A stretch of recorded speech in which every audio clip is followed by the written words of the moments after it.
All right. And we are live. Welcome to the Iron Lords podcast in the lordsofgaming.net, episode number 115. And it's another glorious Sunday. We're back at the round table on the Lord's Day. I'm very excited about our special guests. And we've got CD Projekt Red developer ranking, Cyberpunk 2077 controversies, end of E3, rest in peace Lockhart, and Destiny free to play to discuss. So we're going to get right into it. I want to introduce two lords who I had the pleasure of crossing paths with through Lord Rique of the Basement Radio Arcade Podcast and Lady Luca of the Scumcast. Not only are these two lords true friends to the ILP and extremely knowledgeable in the realm of gaming, but their combined passion for looter shooters is always welcome at the round table. Introducing first, the creator of the Gaming Forte YouTube channel and panelist of both the Scumcast and B.R.A.P.s podcasts, the most nautical one himself and legend of the Destiny grind. And introducing next, the owner of the most hilarious avatar on social media and also a panelist of the Scumcast and B.R.A.P.s podcast, the Lord of IT networking and master of division gear sets, the Crimson Guard brothers, Tomax and Zaymot of gaming, live from the DMV and Michigan, and both making their debut into the realm of the Lords. My man's Lords Gaming Forte and Slomo-Backslap. How are you both doing, sir? Man, that's what I'm talking about. I'm talking about we get a joint. We get a joint one. I'm all hyped and excited now. Look, I thought Boom did a good intro, but nah, Boom gonna have to step his game up now. Like I see LordCognito was like, "Oh, Boom trying to do intros." Okay, let me take the cape off for a second. Let me. Yeah, he hits with the Tomax and show you how to do it. Yeah, man. To me, it's like we'll get into your history, but I had to call y'all that because I remember when I first came across y'all, it was like y'all were like y'all on the same wavelength, but y'all do something to bother the other one. All the time. Yeah, so all the time. I love it. I love that dynamic you guys have, but ultimately you do have the same goal. So if I hit one, the other one fails. Man, dude, let me tell you, man, when Slomo was out of town, when he was putting his feet up on a beach somewhere, I was lost for a week. Shout out to Boss Boo. He said I need Cog to do my voicemail message. Man, that'll be pretty fire, man. No, man, but introducing, he not here right now. Right. How you brothers doing, man? Forte, how you doing, bro? No, man, let me tell you something, man. Get it. Man, the only thing that could be better than being here today with you guys is the fact that my man Slomo here with me. I give that man so much crap every day, every week. We talk, man. That's my man. I love that man to death. You have to bring backup to the podcast. Exactly. Well, I don't know, man. Depending on some of these topics, man. You know, Slomo might. I think Cognito has something up his sleeve with a couple of these. Oh yeah. But ultimately, man. I trouble early. I'll just put it out. No, yeah, but no. You did some research on when you did these topics. I'm like, man. Yup. You gonna be arguing? Yup. Sure did. Oh yeah. No, but honestly, man, the fact that man, it's Sunday. Yes, sir. I'm always on the other side listening to this when I'm at work, man. I made sure I took half a day at work to make sure I was here for this because my man Slomo's here with me. And if you ain't in church right now, you should be right here listening to this. The number one podcast on Sunday mornings or Sunday. It's nothing. I don't care about any other podcast on Sundays. This is the one you want to listen to. Shout out to the Lords, man. I'm so happy to be here with you guys, man. Much love, brother, man. Really appreciate you guys and the support. You know, you guys have been rocking with us for so long. And like I was telling, I spoke to King and Addict. Like, I'm on a mission. Besides, look, we like the big names and all that stuff, but I like the people in the community, our people, you know what I'm saying, that really rock with us to support us. And we want to give back to you guys because you give to us. You guys give us energy in that chat every Sunday. And y'all, like, Slomo be lit. I'll be looking for his joy. Forte, you be there, starting trouble. Even on the last word, shout out there, but like, y'all be in there. Like, so I had to give back, you know what I'm saying? So salute. And Slomo, you doing good, brother? Man, I'm doing great, man. Yeah, I mean, everything Forte just said, this is probably going to be the one thing that we will 100% agree on today is that like this is a fire podcast. Like this is like one of my top 3 podcasts that I listen to. on a weekly basis. I gotta make sure, even if like I'm busy on the Sunday, you know how it is with kids and family. You know, like you want to be able to listen to something live and then stuff pop up. You be like, you know what?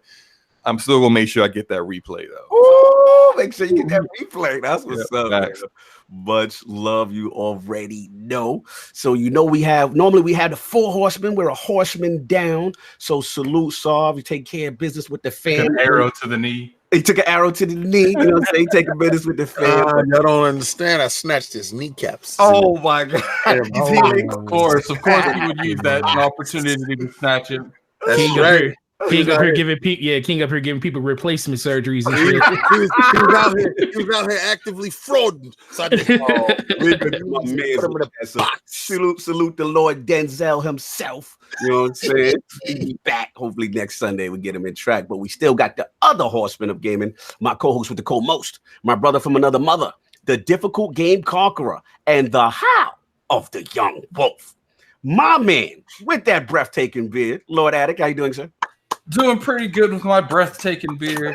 Tell him about it, bearded brother. Go get him, bearded brother. Weren't you gonna make a podcast a long time ago called the Bearded Brother? We had a lot of little things, on deck, but just now you just came around with the camera, so I'm just like, okay, now we can talk because you can't call the bearded brothers and brothers can't see your beard. I'm just saying. You act like I don't have it though. I know. We know you got it. We gotta visually see it. People could be like, he frauding back there. He don't got a beard, and I'm like, my man's got that beard, baby. Got that beard, baby. What's going on, man? What you been playing, man? A lot of Final Fantasy VII. Mm-hmm. I've been trying to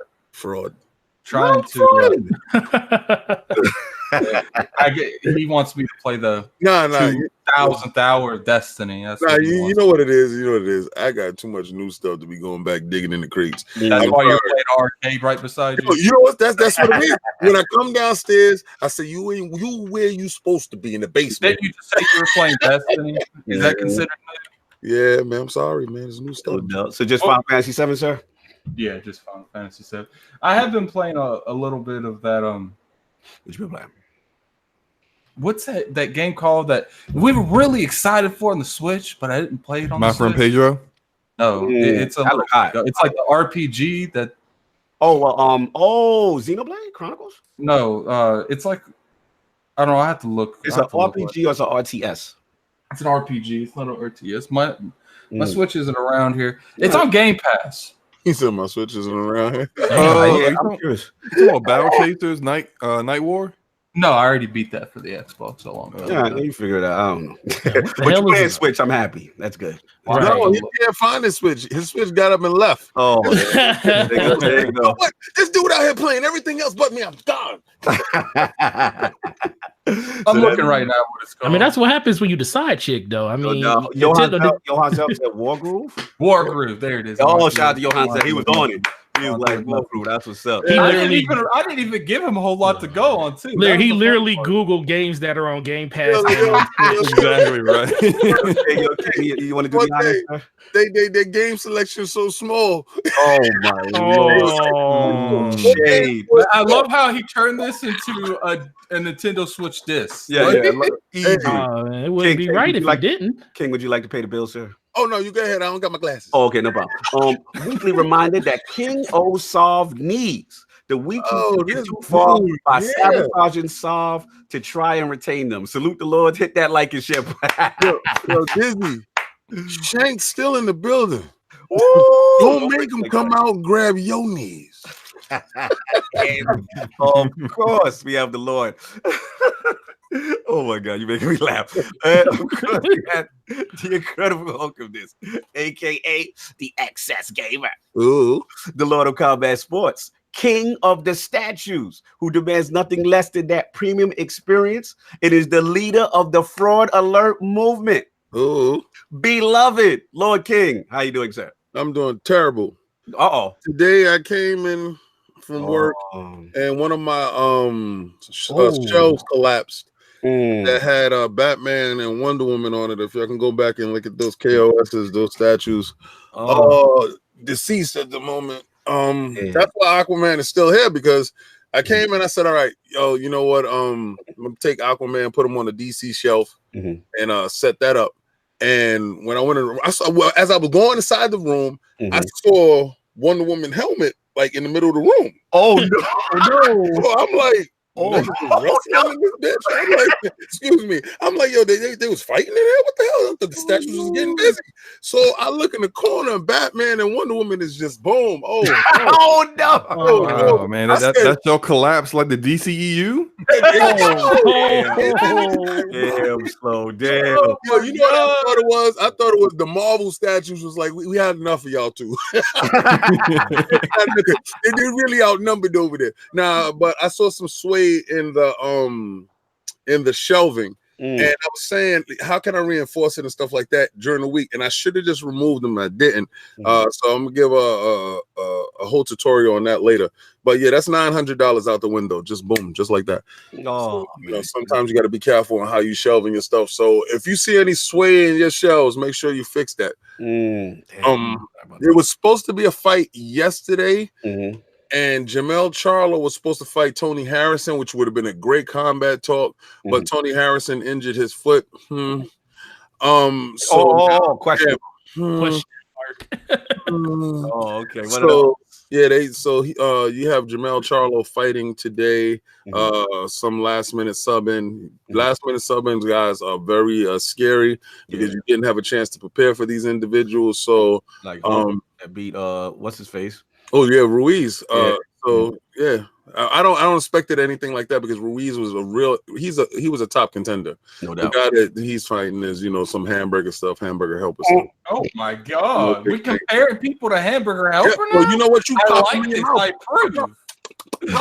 Those dudes are gone. That's nothing. That's nothing. That's nothing. That was that for combat talk. Yeah. So this week I've been playing my Destiny. Iron Banner is crazy, but you said battle chases. And I remember last year that battle chases. I saw battle chases at E3, and I was like, "Oh man, that game looks so legit."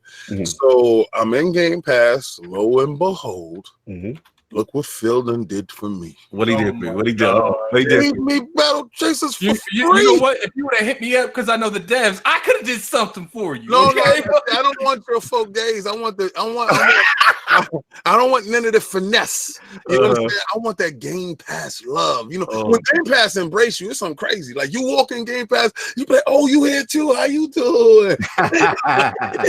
It's legit. I love it. So you doing that? That's what's up. Your battle chases is fire, man. Yeah, good RPG. Yeah, that last boss, man, I almost rage quit because that thing like it goes like I was level like almost max level. People's like just level up. I'm like, dude, I can't level up anymore. Like it's like it's neither they want me to do everything perfect or I just die. Yeah, you know what I found out in that game, which is really crazy. If your level isn't high enough, right, and you try to go inside a dungeon, they say, "Yo, you're not ready for that life." They tell you, you really want to put it on heroic? Like, really built for this. Like, wow. Yeah, that's great. It's a good game, though. I really enjoyed it. I actually reviewed it. I know you did. I saw a little bit of it and I stepped out of it. I gave you that like and I gave you bye. Because I didn't want to see everything else. Yo, Digital Tiger already coming for you. Fraud Spencer is cancerous to gaming. Oh, they start. Yeah, yo, I hear you, bro. You can sit there in the bushes with no Game Pass. Do you? What I'm gonna tell you ain't playing battle chases. Do you go buy battle chases for $14.95? And I'm gonna take my $14.95, get the ultimate Game Pass, and get 200 games with that. No man, Salir, what's up, brother? What's going on? No doubt. You know what? They low key need to have King like in charge of marketing Game Pass. Yeah, absolutely. They're like, just think about it. That sentence he just said there is genius. Mentally, you have to be on another wavelength to say, I'm gonna take $20 and buy one game. Or I'm gonna take that same $20, get change back, and get 200 games. I don't know what wavelength you on. Enjoy yourself, brother. I'm gonna stick my wavelength right over here with 200 games. Shout out to Digital Tiger, no doubt. The king has spoken, and of course, we have the Lord of the Cooperative Experience and Gaming Ninja himself, the Shinobi, LordCognito, spreading that realness in the realm of the ILP. Not telling you what you want to hear, but what you need to hear. So, basic stuff, man. I've still been rocking Phantom Doctrine on the Switch, man. Absolutely love it. If you love XCOM and you love espionage spy stuff mixed together from back in the day, What's up? I hear you chirping. I hear somebody chirping. Cognito. Oh, there we go. I was on my Xbox, right? And I had saw your name, but then I seen like next to your name, it was like a little box. And like, what is that? Are you inferring that my profile said I'm on PC, sir? Is that what you're inferring? What was the bouginess with that, sir? I mean, how was that happening? Who did that? The better question is how is the better question is how is the premium gamer not on PC? No, he's been on PC. No. He's been before me. Before me. It's just that PC to play these games on PC. Yo, you know what, Addict? You won't. And I'm not gonna lie, because I have an 88-inch television upstairs, and I'm really not gonna sit here on the 40-inch monitor. That's not gonna happen. I'm sorry. That's where the bouge is definitely. I like to sit back on the couch. I like to, you know what I'm saying, like see that. Yeah, I feel that. Look at King over here. Spend all that money on a PC to do podcast stuff. That's the best part about it. That's the best part. But like King was saying, yes, I was trying out the new game bar. Shout out to Dan McCullough, Xbox Live, and Mikey Barr. Man, that thing's fantastic. They've got an interface that is sleek. I just love everything about it. The way you can customize. They even Forte. They even got LFG built in. In the joint, and like, it is just so impressive. You got your resources in one corner. You know what I'm saying? I put a picture up. You got all these different options that you can even listen to Spotify integrated on top. And for you controller dudes like me who go to PC before and you're not a keyboard and mouse dude, like everything works with the controller. Like literally, you do not even have to touch the keyboard and mouse. You just hit the Xbox Live button like you on Xbox. Boom, everything comes up. Then you start moving around, configuring your sound. Fire. So that right there will get me to do what Addict say I'm frauding on. See, I'm waiting for Addict to get his fraud alert because I know it's gonna be legit when he get his fraud alert. I'm just gonna get like a little shelf on my head and just put it on it and let it keep going all the entire podcast. Shout out to Sim Rob with his PC Master Ring. Oh, Rob from Surgery up in there with one on. That's what's up. Monkey Punch was going on. You already know Joseph Elliott was going on. So yeah, that's pretty much it. Real quick, I want to bring some attention, some hear ye talk before we get into the show. And there's a lot of stuff going on the site right now. I just want to bring it to everyone's attention. Hit that lordsofgaming.net when you get a chance, and see this little section right here. Check this out, man. We got a shop right in the section. You hit that button, take you right to the shop, and we got them new flavors, y'all. We got them new flavors right quick. The Knights of the Realm is in the building. So make sure you cop that, support the front and the back. You know what I'm saying? We got that going on. And then, of course, highly requested, we have the 4 Horsemen of Gaming up in the spot. You know what I'm saying? All horsemen together. You know what I'm saying? Again, Lords of Gaming on the back. Make sure you support. And then finally, a little special commemorative edition for all our peeps that went out there to E3, the E3 2019 special edition jump. You know what I'm saying? So again, that is the back of the shirt. So y'all know off top, still got your Iron Lord crest rocking and rolling. So again, if you get a chance, I'll put the links in the description. We'll put all that good stuff up. Check out the Iron Lord podcast shop. We got flavors. You got that lordsofgaming.net too, man. There's a lot of stuff, new stuff up in there, man. So check that out when y'all get a chance. We are rocking and rolling. And Cognito, you need to tell me, dude, you go and get the E3 commemorative 2019 shirt? Are you serious? Yes, it is live now. It's live right now. I can be part of that E3 2019 Iron Lord's love. Yes, why don't you show me that shirt, King? But let me tell you something, Gene. I made sure that was up yesterday.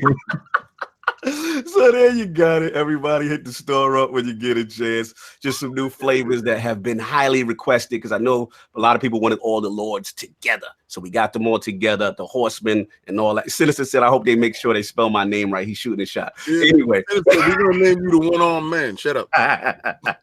So that's all I got on the business front. And we did what the lords are playing. But I want to start with Lords Forte and Lord Slomo. Their video game system history, their journey as content creators, and of course, what led them to the Scumcast and B.R.A.P. podcast. So let's start with Lord Forte. From the very beginning, sir, what's some of the video games you got? What got you into gaming? Oh man, so I go back Atari 2600, man. That was my original. I remember my mom put that. I opened that up under the tree, lost my mind. Me and my little brother used to go at that thing, man, and it was glorious. And then what really got me into gaming was Final Fantasy VII. That was my first game that officially told me that I was like, okay, I don't like just playing sports games. I like playing other games too. So I got into that game. That was my very first one. It got me into going back to 5 and 6. And I still think 6 is the best of all of them up to this point. But do we agree with that? Do you agree with that? I need to hear. He's a Final Fantasy connoisseur. Is 6 the greatest? 6 the best. Addicts in the bushes. We'll come back. Yeah, he will come back to I will speak for Sorry, him. I was muted on multiple Final Fantasy connoisseur. Then yes, then 6 is the best. Because look, at that's the what end I'm of talking the day, about. at the end of the day, the only game I'm willing to not even hit that argument with is 6. Okay, so 6. We in agreement. If you split, like I personally don't even think 7 is the best. I think I really am true. Besides 8, I think 6, 7, 9, and 10, like they're around the same ground. Just some are a little higher than others. Yeah. I can feel that. It's like 6 and 7 are on that broken broken elevator that just keeps going up and down, up and down. No doubt.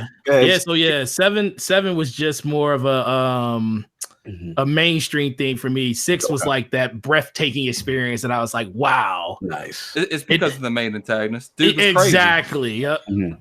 Exactly. Like Sephiroth is a serious tone enemy that that isn't really all there, but he is, and everyone liked him for his persona. Well, the main antagonist for 6 is literally crazy. Like he in the game, he makes people get down on the in the desert so he can walk over them because he don't want to get his shoes sandals. Oh, he on some official bend the knee type of time. I like that. There's a part in 6 where he's just like, why are we doing this siege against this nation? Let's just poison. Yeah, I'm just tired. Wow, that's what's up. Shout out to Johan Zell. He said 3, 6, and tactics come at 7 fans. That's all he. Which one is the one with the jobs? I think that was my best one. The one when the jobs like 3 of them, 3 or 4. No. The first time the jobs were implemented, that was in 2 or 3. I think that was like 5 actually. Yeah, 5. I think okay, yeah, that's the one I like the most. That's the shout out to Sammy Prescott. He says 7 pop them JRPG cherries. If people play the older ones, they will see 7 is overrated. I agree with y'all. Yeah, I still think the Spirit Grid was probably my favorite upgrade path in any of the Final Fantasies. That's 10. Yeah, that Spirit Grid, I love that Spirit because you can literally customize every character to be what you wanted to be in the very end game. And if you wanted to take them completely out of their element, you could. So that was really refreshing about that. So that was like probably my number 5 game. When it comes to like that top, man, I went to the original launch party for the original Xbox in New York when they were serving those surges to everybody. Yes. I mean, Taha was there. Yo, what's funny is you probably saw us. They probably saw us. I probably did, man. We was in our younger selves running around being kids at that point. Man, I remember that. I took pictures and all types of stuff, man. That was an amazing experience. Halo, of course, is by far my favorite game of all time. That's the reason I ended up there. Microsoft threw a boot in my plan when they bought it and said, hey, we taking this from PC. My butt went out to Best Buy the day that Halo got announced on the Mac stage. I went out and bought a graphics card, a Voodoo 5000. I'm with you. No, I went out and bought a Voodoo 5000 for that game. It was on, it was on the box. It said this for Halo. Had the Halo ring with them sitting on the horizon. I went out and bought it, man. And next thing I know, at E3, Microsoft came out and said we buy it. I was like, well, I guess this is in the bushes. Billy G backed the truck up. No, so I had to get the ducats together and say, hey, gotta jump on this Xbox thing. And I was already kind of used because they had the partnership with Dreamcast. Dreamcast was one of my favorite systems. So I kind of knew where they were going. I played a heck of a lot of NBA Showtime on that system and online gameplay. That's when I was in my element back when sports games was like a really big thing to do. Yes. So so I love that. I loved it so much. And then after that, man, when that original Xbox came out, going to other friends' house playing Halo on Xbox Connect online, having to go through the GameSpot network to actually link up with other people. Yes. Right. Oh man, it was an incredible thing. And then just the fact that I was taking my Xbox in a TV to someone else's house just to beat down on them, man. Shout out to the number one Magnum pistol in the world. No gun will ever be better. Oh, that pistol was OP. No, just 2 taps to the head, you done, bro. Just done. The truth, man. Be it all the way across the map with a scope. Hang them high all the way across the map. Oh yes, hang them high, yo. That's like the best map ever. Shout out to Mr. Ha. Yeah, shout out to Mr. Ha. He's a demon with the pistol. So that was like probably my favorite game. But then online hit, and I didn't expect online to be as big as it was. I was a day one adopter. I went to the mall, bought Xbox Live in the box with the headset. Yep. So I joined the community, said, hey, day one, make sure I get my Xbox Live tag, which is Nautical, got it day one. So it was like... So Nautical been your joint. Like, that's been you. Yeah, it's been 2. Okay, so the one I have now is another one because Microsoft used to have they had a policy before where your gamer tag was tied to your credit card. Yes. You couldn't change it unless you... Like you couldn't get recapture it unless you knew the credit card number that it was under. Microsoft points. And Microsoft would not allow, even though I knew the email, I had information on the email and everything that was under. Microsoft would not release that gamer tag for me to get it back. So I had to literally go in and make another version of Nautical. So I've been on Xbox Live from the beginning. The Nautical kind I have now has been 16 years, so I'm missing 3 basically. Forte, check this crap out. When we switched over, I didn't know that the email that I put in with my old gamer tag, because it was Melon Buster 1. That's what he was gooning on. That's what I was actively trolling Melon Buster. And I couldn't switch it over. So all of my gamer score, all that stuff is just left over there. All my 360 love, all that is just in the bushes. Yeah, man, the same. I think that happened to everybody. That happened to me too. At one point, that happened too. Unless you was able to keep you kept the same account and you knew the information. That's the only way it didn't happen to you. Now, see, what happened to me was similar to King. I had my account under my my college email. Yeah. And so then once I graduated college, after a certain while, they just shut my email down. You couldn't get into it.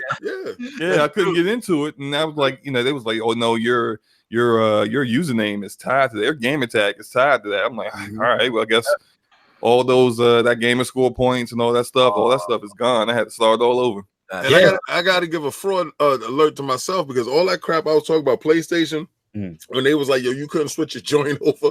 Microsoft already did me dirty before then. So my extra salt, I was extra salty coming at them dudes. Like, hey man, Xbox people were prepared 15 years ago for this. So Nautical since the beginning, man. And then when Xbox Live launched, man, I jumped in, was playing a lot of basketball, a lot of football. But man, the first game, Ghost Recon, the original Ghost Recon, that was the game that told me I don't need to play sports games no more. I need to play nothing but shooters for the rest of my freaking life. I'm so glad you mentioned that. Like, man, I was on that game, man. It was amazing. How many players was on one team at that time? It was 8 on 8 at that time. Right. Now, didn't they have like a versus the AI? Like it would be like they did. it was like almost like a terrorist hunt, but like it was in the open field. I just love that game, man. Yeah, it was. Yeah, the first one, that one was where you, in order to get the weapons to use online, you had to go through the single player campaign to unlock them, and you had to beat certain missions to get all the weapons. Man, once I was probably the number 2 clan. Shout out to the infamous fan. Those my peoples. I still friends with them to this day. Wow. One of my boys, C's. He's a top streamer on Twitch. He's doing his thing. So shout out to that man. But man, that right there is what my competitive side of gaming really came out. I ran tournaments on Team Compete on that game. It was a real amazing experience, and then it just transferred on and on with Destiny. Well, not Destiny, with more Halo. Just getting into Gears of War. Gears of War was the next thing that I was super into. Man, and then it was just an amazing ride just through that original Xbox, and then Mass Effect 2. Oh, bro! When I tell you something, man. I might have to rethink my favorite. Halo is probably my favorite game. Halo probably 2 and 3. Mass Effect is my favorite franchise. That I was one of those people, and a lot of people are in this situation. They played the first one. They kind of got stuck on a planet or somewhere. They was like, because you had to do especially if you were achievement hunting. My wife calling me. But yeah, especially if you achievement hunting, you like looking at achievements like, oh, land on a planet that has been unexplored. Yeah. And I landed on this planet and I couldn't get off the planet. I was like, how do you go back to the ship? How do you get back to Normandy? And so I was a little janky back then. It was a little janky. So I was like, you know what? Screw this game. In the bushes, go back and play some more Halo. So I'm going to play some more Halo. And then let me tell you, Mass Effect 2 came out. And Slomo chomping at the bit right now. My brother called me. My brother called me, bro. My brother called me, was like, bro, did you check out Mass Effect 2? I said, no, I ain't finished 1 yet. He said, play the first story. He said, play the first mission and you'll be back in. So I went in and I was like, played the first mission. My shepherd's floating into the planet's atmosphere. And I'm like, done. Can't play no more of this. Got to go back to 1. Got to get my character. I got to make it up with your decisions. Real quick. Did you kill Ashley or did you kill Rex? Who you kill? Remember that situation? Yeah, I remember. It was well. Honestly, I didn't do anything. Ashley, you let it play out. Ashley did it for me. You let it play out. I didn't expect that. I was like, trying to play both sides of the fence. Gotcha. And then all of a sudden, Ashley was like, enough of this nonsense, and blasted Rex in the head. I was like, what? I was like, no. Shout out to Ashley with the hot temper. Shout out to Ashley. Ashley had to get that heat because I was keeping Rex. Rex was my dude. So you got to remember that was the first. I believe that was the first one that actually death that mattered because. Yeah, because Ashley in the next game because Ashley and what's the name was what's the guy's name? Because I think everybody had Hayden. Yeah, that came after that when you had to make the decision for that one. But it was like Rex, I didn't expect the permadeath thing. I knew it was in the game, but I kind of wasn't thinking about it at that point. Fire. And then when she pulled the gun, I was like, no. If you had high enough Renegade or Paragon rating, you could talk them down. And I pretty much was like, yo, look, Rex. Oh man, this is gonna be how it is. The only experience I've ever had with something like that was Until Dawn. And I remember the Asian chick. I was trying to keep her alive, and she was going off these little that grind up stones and stuff. It was like a conveyor belt. Yeah. Yep. And I was like, okay. I was like, all right. And I remember I wasn't paying attention. I think I was on my phone, and she tripped and grabbed one of them, and it's like press X, and I was like, oh my god, I went to grab. Exactly. I didn't press it in time. She literally fell in the grinder and just grinded all up. Damn. Yeah. So rest in peace, Rex, y'all. For those. Yeah. Rest in peace, Rex. Man, it was sad not having him in the game going towards the rest of it. But man, that was an enjoyable experience. I destroyed the collector ship. I refused to let the Invisible Man have it. Yeah. I lost Jack in the process of it. You know, she was in my. Yep, Jack, I lost her right then and there. I was thinking about going back and redoing the game, and it was like, no. I'm just gonna stick with what I got. Suicide mission. Yep, the suicide mission, and that was an amazing thing. And then, man, people had a problem with Mass Effect 3's ending. Me personally, yes, it could have been better. Right. But I got all the anyone that says yes, it could have been better. Buzz, damage controlling. No, it's not damage controlling. But see, that's the thing. The ending could have been better, but the part that's all you need to do is the ending could have been better. The part that you get to when you're going up, when you're making a run up to the Citadel on the ground on Earth, you're going through the buildings and you go to that first hub city before you got to make the final push to the mission. You get a chance to like talk to every last one of your peoples before all the people that you ever basically came in contact with that was part of your squad. You got a chance to like tell them how they felt about you and everything, and they got to tell you. That was closure for me. I was like, I'm good. And when I got to the very end, I decided to destroy. And let me tell you, whoever thought of this was genius. I walked over to destroy. I thought about it for a second. I pulled the trigger at the reactor. Nothing happened. I was like, Before I tell you, I think you're probably the first person in history that's called Casey Hudson a genius for that decision. That was a G. No, it was G because it was not genius. Here are your three options. Even though you had everyone's playthrough is completely different. Literally, every single person who's played this entire series playthrough is completely different. You got three endings. Okay, ain't no genius. That's like, hey yo. No, listen, bro. I'm not talking about call. We gotta wrap this up right now. Make three different colors to get this going. We about to argue. We about to argue in a second, bro. You need to quit. So let me finish what I was saying. I don't think it's necessary, to be honest. Look, I'm just talking about my experience, sir. My experience, not yours and everybody else in this freaking universe that bought this game. My experience. I walked up to the reactor. I pulled the trigger. Yes. And when I pulled the trigger, nothing happened. And when nothing happened, it made me contemplate my decision. Right. I literally called my brother on the phone who beat it a week earlier and said, bro, nothing happened. What should I do? Should I really be doing this? He was like, at that. The game's so good, you have to call your brother to find out what's going on. I had to call my brother to see, like, bro, what should I do? He's like,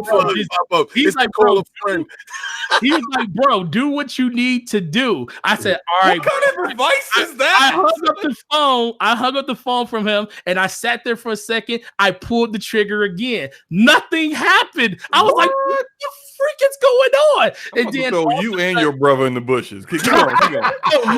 Listen. Then I found out when you go destroy, you have to shoot it 3 times. It makes you shoot it 3 times.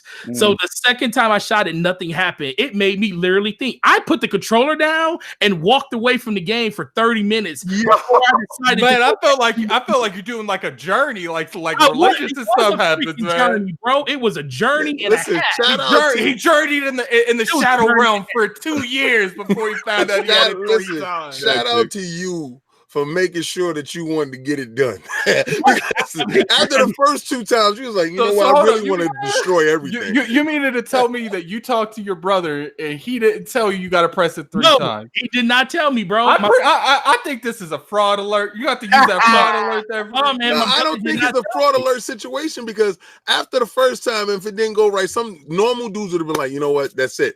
Maybe they might check again, right? Maybe my controller didn't work. And he did it again and it didn't happen. He like, you know what? What Bioware friends to tell you is that's a glitch. It was supposed to work the first time, but you know they didn't want to fix it. The fact that you got to think this is the type of you got to think you got to hit something 3 times. That's not thinking, listen, bro. Your decisions matter in this game. It matters so much. You have to press it 3 times. Confirmed by the ending. No, they don't.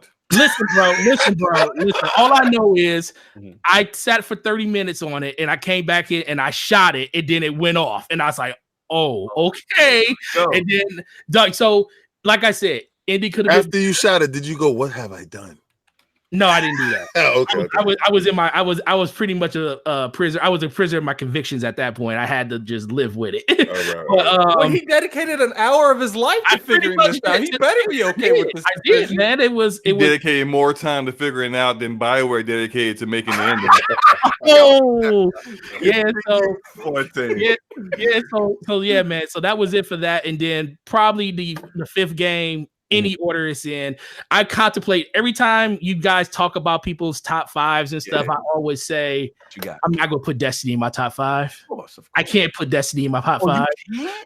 I keep telling myself I can't. I keep saying I can't because I have a real love-hate relationship with that game. Right. I really hated Destiny 1 partway through, and then I started loving it. Same here. And then Destiny 2 it's been pretty good throughout the whole thing, but Destiny 1 kind of burned me a couple of ways because of the way they marketed the game, and it made me really not like it. And shout out to the Master Chief Collection not working day one, because if that game would have worked day one, I would have never played Destiny. I would never play Destiny again, because I was telling my original raid team when Master Chief Collection comes out, this game's in the fucking bushes. I'm not coming back to it. Don't even expect me on this game anymore. I'm done with this game. And then I went over there and I was watching loading screens in Master Chief Collection, and single player wasn't working. And I was like, okay, I need my Bungie fix. So I'm going back to Destiny. So Destiny, man, it's in my top 5, mostly just because it's a love-hate relationship. But shout out to them. The way that they're doing the game now, I am more confident in the future of the game going forward. So I think you're gonna have to reassess that in a second. Oh my Lord. Anyway, man, I can't wait to hear Slow-Mo. Slow-Mo's up now. So like, get it slow.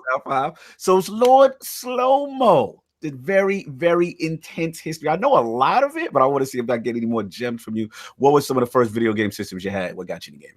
All right, for real. Like, it's really similar to Forte a little bit. So like, I mean, I'm 38 now, and I was 5 when I first like really got my first experience with video games. I went over to my god brother's house. This dude had the Nintendo Entertainment System. He had Super Mario Brothers. He had Duck Hunt. And I was just like, my mind was blown. I was just like, what is this? I gotta have this. So I'm talking to my mom. It's like, Mom, I don't want anything for Christmas, but this is all I want, right? But you know, me being a kid, me not knowing how our financial situation, what I ended up getting was an Atari 2600 in an open box. Tell me. I really want to go in on that. Hold on. Shout out to Earl Shanna. Yo, good looking for the $2 super chat. Thank you so much. I'm glad that we can make your day. If you stay tuned to the rest of this, you're gonna pee on yourself. Shout out to moms for doing giving you the open box dirtiness. Was it in the bag when she gave it to you? No. Look, I remember getting it like so. Like she talked to my pops. My pops came through, and she was supposed to wrap it up before I saw it. So we were leaving school, and he stopped at my school, and I vividly remember this because I'm thinking he's walking up with the NES, and I'm like, yes. And then I looked down, and I was like, you're like, what's this? But still, look, it was an Atari 2600 with a bunch of games though, because 2600 had been out for a little while. Time out. Shout out to your pops for the pimp decision, because let me tell you something. You know what happened, right? Because this happened to my kids all the time. Now I can go in there and I can buy them new stuff, right? Or I got a super deal from the dude on the side that was at GameStop selling all his games and a system that was just a little bit older than my son didn't have yet. So you got a pimp decision done. He gave you a crap ton of games. And shout out to your pops for getting you into gaming out here. Yes. King got the side deal at GameStop. I feel you. Yes. Right. So I mean, like, I eventually did get an NES, and I became a Nintendo fanatic for a good long time. Like, I wasn't like in the console war and hating on Sega, but I wasn't much of a Sega dude. You know, like one of my best friends would get all the Sega stuff. I get all the Nintendo stuff, and so like whenever we wanted to play, you know, one or the other, you know, just go over your boy's house, play that Sega. You know, come over here, we play this Nintendo. It was back in the day, right? Your man had the console. You go over your man crib, you check it out. This is what I'm saying, Slow-Mo. Do you remember that culture? Like, you play on the basketball court, or you're playing on the field, and it slip out. Somebody be like, "Yo, I got a Sega, or I got a Turbo Graphics," and you be like, "Word, I got this." And it wasn't that, "Oh, you got a PlayStation, let me punch you in the mouth." You know what I'm saying? Like, it was let me get to his house so we can just, swap and play. I don't know. It's kind of different. Yeah. It's very different now, man. Yeah, the guy, my friend down the street from me, man, he had like the original Teenage Mutant Ninja Turtles. Loved that game on NES. I went down there and said, bro, here. He said, what you got? I said, I got my Contra, I got my Life Force, I got my Marios, I got Metroid. I mean, not Metroid, all the Mega Mans. He's like, yeah, which one you want? And literally, we would have each other's games for like 2-3 weeks at a time. That's how it was, man. Continue, Slomo. He taking us back. Yo. So let me speed this up a little bit, man. I got to, let's see. I was always on my Nintendo, but then like when I started getting to RPGs for real, it's like I had Final Fantasy 4, which was Final Fantasy 2 here. Really enjoyed it, but I was like, I still wasn't really into it like that. I was still playing other games, but then when Final Fantasy 6 came out, which was our Final Fantasy 3, is when I was like, I'm hooked. Yes, the story is fired. Kefka was pissing me off. I was like, man, I gotta finish this game. So like, I'm playing this game. I'm in high school at this point, loving this game, and I'm talking to this guy at my school, and he's like, yo, Final Fantasy 3 isn't as good as Chrono Trigger. And I was bro, like you about to get smacked. Like, what you talking, right? So, but I'm like, I ain't never played Chrono Trigger before. So I'm like, well, all right, I mean, prove it to me. So we traded games. Okay. So what you hit him with for the Chrono Trigger? What you get? Oh, look, no, I told him Final Fantasy 6 was better. He didn't believe me. So we actually traded those 2 games. Wow. So I got Chrono Trigger, and I was like, yo, man, you know what? He might be right. Chrono Trigger, that game, good grief, like it changed everything. Chrono Trigger was lit. Chrono Trigger was first game I ever played that had multiple endings. Yep. I mean, just like it was so amazing. And so the day, we said we would do a two week trade. The day I was supposed to bring bring him Chrono Trigger back. Shout out to you for fraud. Shout out to you. No. Shout out to you for fraud. You got there. You was like, but what happened was. Oh no! Look, wait. So I'm in high school, right? Before I was supposed to see him in class was after my gym class. I'm in gym class. I got the game in my locker. Some dudes is in the locker room smoking weed. Yeah. Coach comes through the locker room. They threw their weed into the first locker they saw and ran out. This is no lie. Seriously, I'm outside for gym, and there's smoke just coming out the locker room. And I'm like, the fire alarm had gone off. I'm laughing like I'm like, man, what happened? We go home early. Somebody locker burnt all up. Come back in the locker room. It's my locker. All my stuff gone. Chrono Trigger gone. Now, bear in mind, the school and the county was like, we're gonna reimburse you for everything. So your clothes, everything, your books, everything you had in there. So I mean, I told them I had Chrono Trigger in there. Yeah. And then I told them I had like 4 more games in there. They weren't really there. You said, my entire NES library. Shout out to you for doing the King special. That's what you're supposed to do. I had Rob, remember Rob? I had the light gun. All that was in exactly. All that was in my book bag. How'd you get all that in your book bag? Don't worry about it. It's all burned up now. You can't tell. The pre-release Sega CD in there. It was He walked up to the principal and said, tell me I'm lying. Possessing a tragic situation. So I got that stuff all back. And I mean, look. Yo, Cog. He fell on the floor, both knees, and said, my Neo Geo. My Neo Geo. Did they saw that retail price of that Geo? I'm sorry, not gonna be able to reimburse you. Yeah, exactly. We're gonna have to see some receipts here, sir. Exactly. Neo Geo $700. That's when someone wish he would have VCR tapes in there because he could have definitely pulled it off.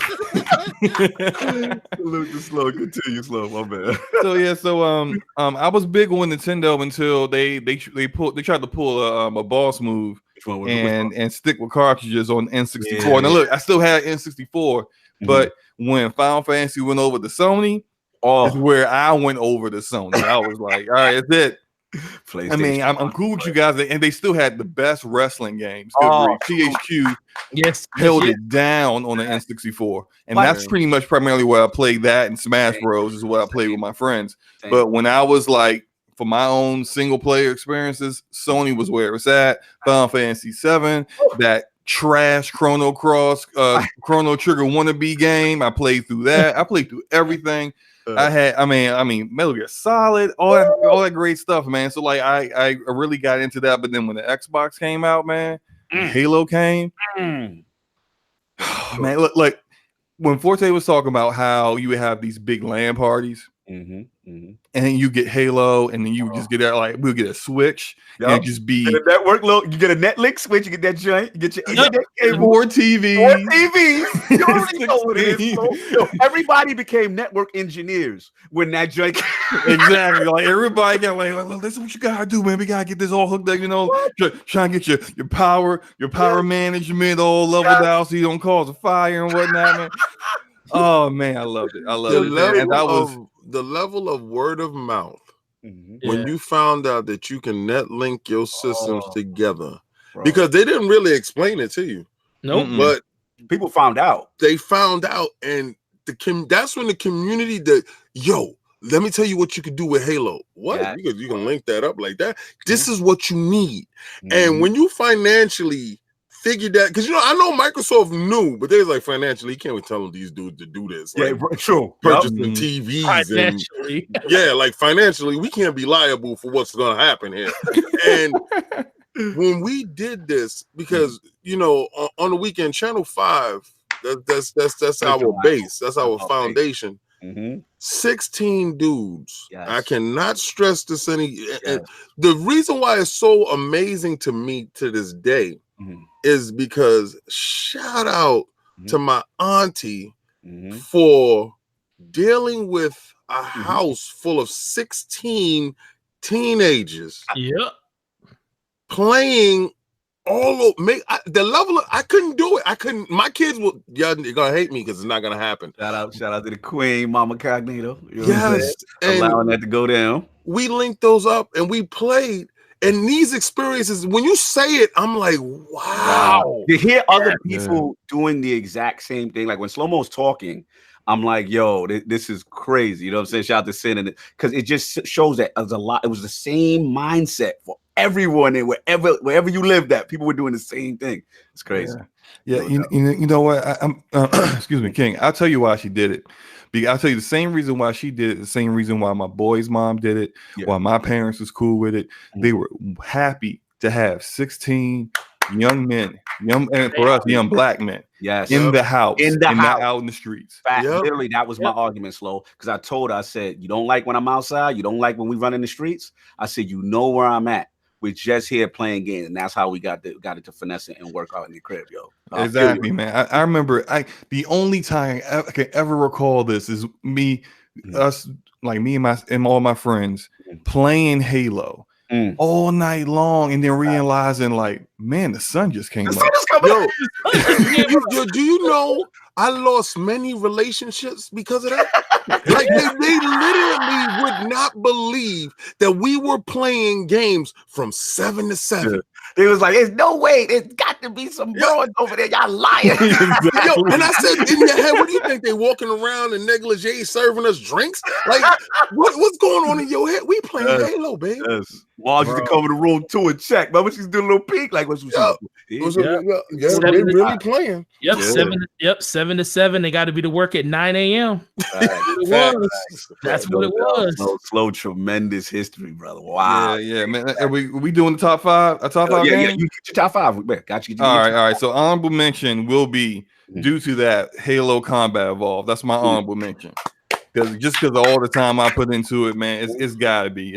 That game was my introduction into first-person shooters, and the reason why I still will always give a first-person shooter a shot, even to this day. But my number 5, is the godfather of looter shooters. Borderlands. I already knew he's gonna do Borderlands. I knew it. The game that at this point right now still has the best build diversity out of any looter shooter. Still has the most unique guns out of any looter shooter, and the only looter shooter that has a story that's actually worth paying attention to. You got it. It kind of got us. Are you hearing these expressions he's putting out there? I see that they're very pointed at other games. Yeah, he's trying to dig. He's trying to dig at something, but I mean, is this hurting your feelings right now? Dig at something. Wait, he's trying to dig at something, but it doesn't hurt my feelings because I agree with him. We got to give that. We got to give him that. I agree with you on that, bro. Okay. There's always a foundation. There's always a flaw. Always a flaw, but that's exactly where it's gonna stay. On the floor. There's a ceiling and a floor, and some games are a lot closer to the floor. That's what I'm talking about. This man get his 5 off. Would y'all bang, stop? bang.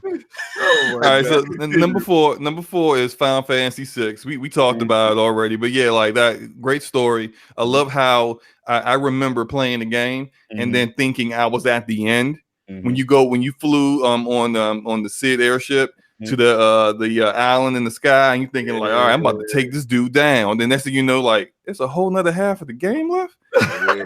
And the whole map is changed and everything. I gotta refine my squad again and get them all together. And everyone has been through so many different, like in the time that you had lost them, they had gone through so many different things. All the characters were so different and going through different situations. I'm like, man, this game is so yeah. That's my number 4, no doubt. Number 3, Dragon Age Origins.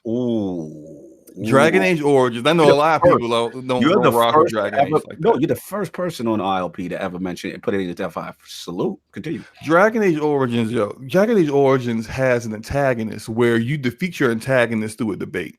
I think like it's a debate among all the lords of that entire kingdom at the end of the game. Like that's just completely unique. That's unique. Yeah, it's super unique. I loved how I could tackle each area of the game in a different way. Like I could choose to go after the elves and get their alliance, or I could choose to go to the Circle of Magi, or I could go after the dwarves.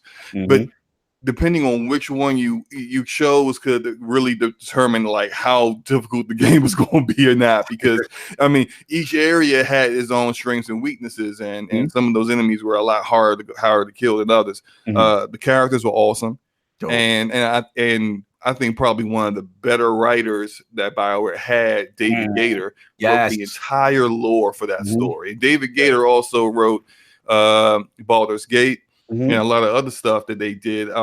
And yeah, just shout out to that game. I love that game. I played that game so many times. Borderlands, Dragon's Gate. Well, we got to round it out.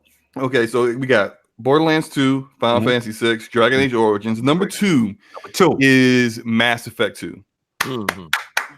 That's my number 2. Best game of that series. Now, for me personally, Dragon Age is I enjoy the Dragon Age series more than Mass Effect, but I have to recognize Mass Effect that trilogy is probably the best trilogy ever created in video games. Yeah, it is a higher quality trilogy.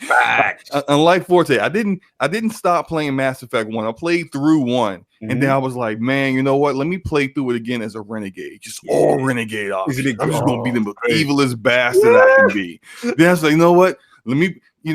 Let me go play through this again as or Paragon.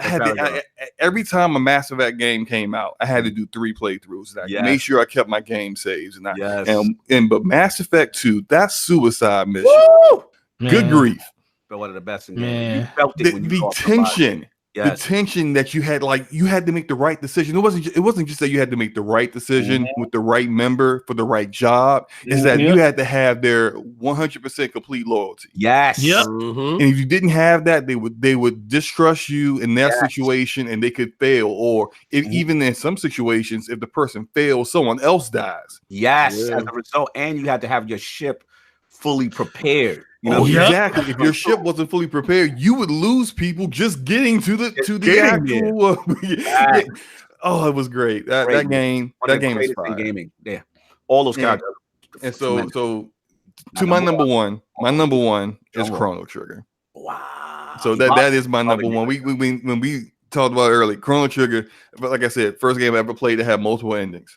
Only game I can think of where, I think it was the first game I ever played that had multiple endings, and the first game I ever played that had a new game plus Yeah. So I was able to go back, take all my characters and their levels, and then you could actually take on Lavos at like the very beginning of the game if you wanted to. If your chrono was level 99 and you was just a G like that, go ahead and fight him. There was like at the part where the princess first goes into the first portal and gets thrown back into the Middle Ages. You could choose to go after her, or there was another portal off to the corner. If you took that portal off to the corner, it would take you directly to Lavos, so you could just go one-on-one with the dude. Lavos. That's what's bro. These top fives is lit, man. I like what I'm hearing from y'all, man.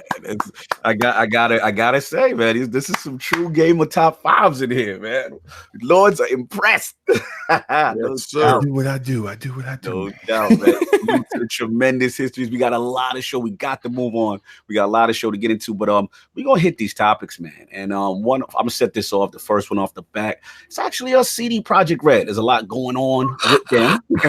You know what I'm saying? There's a lot of controversies in the street, but I want to, before we get into the controversy aspect, I want to start off with the positive first. And I just want to start off with just them as a developer. Like, where do we kind of see them at? You know, where they are in your little hierarchy. So let's get it off, set it off with a Forte, like just CD Projekt Red. Where do you kind of rank them as a developer? Or are they overrated to you? Like, where you at with them? Oh, they far from overrated, man. It was them.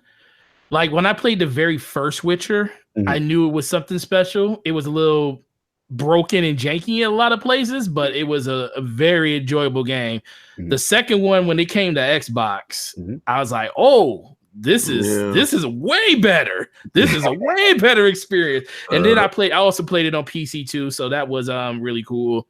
But Witcher 3, man. Woo! Witcher 3 set the bar so high. For a game of that magnitude, the fact that the DLC is in some places are better than the main story missions itself, something truly breathtaking. And then the fact that they are all about just non-DRM. They don't lock their games behind anything. Their games are just available for anybody to play pretty much anywhere you want to when it comes to like PC. And I played pretty much all of them there outside of the second Witcher.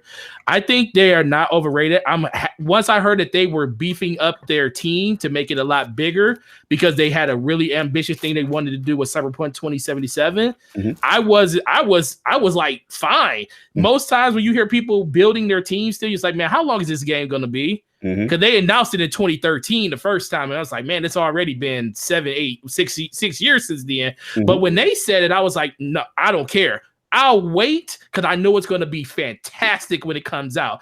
And yes, they are literally towing a line that they can literally knock it out the park, or they can let people drastically down. And that's the one thing I like about them, because they are not afraid of the pressure that they put on themselves. Yes. They are the developer that they throw everything to the wall and say, this is what we make, this is our vision. They don't compromise their vision for anybody. And that's what I enjoy the most about their games. And we'll get into that even more with the controversy side of it.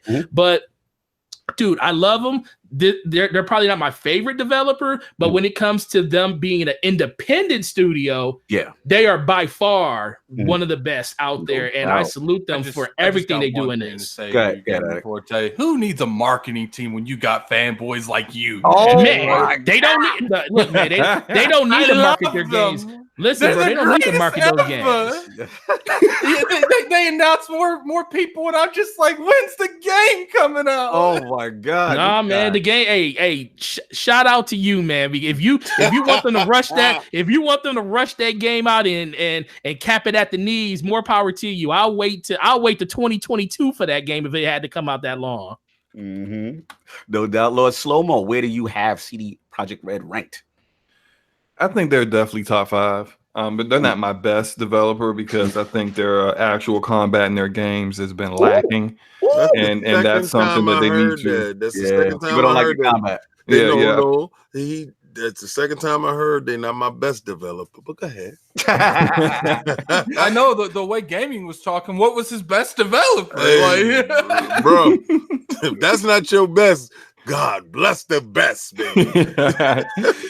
No, man, just like I do appreciate their improvement over the years. Like you take The Witcher 1, it's okay.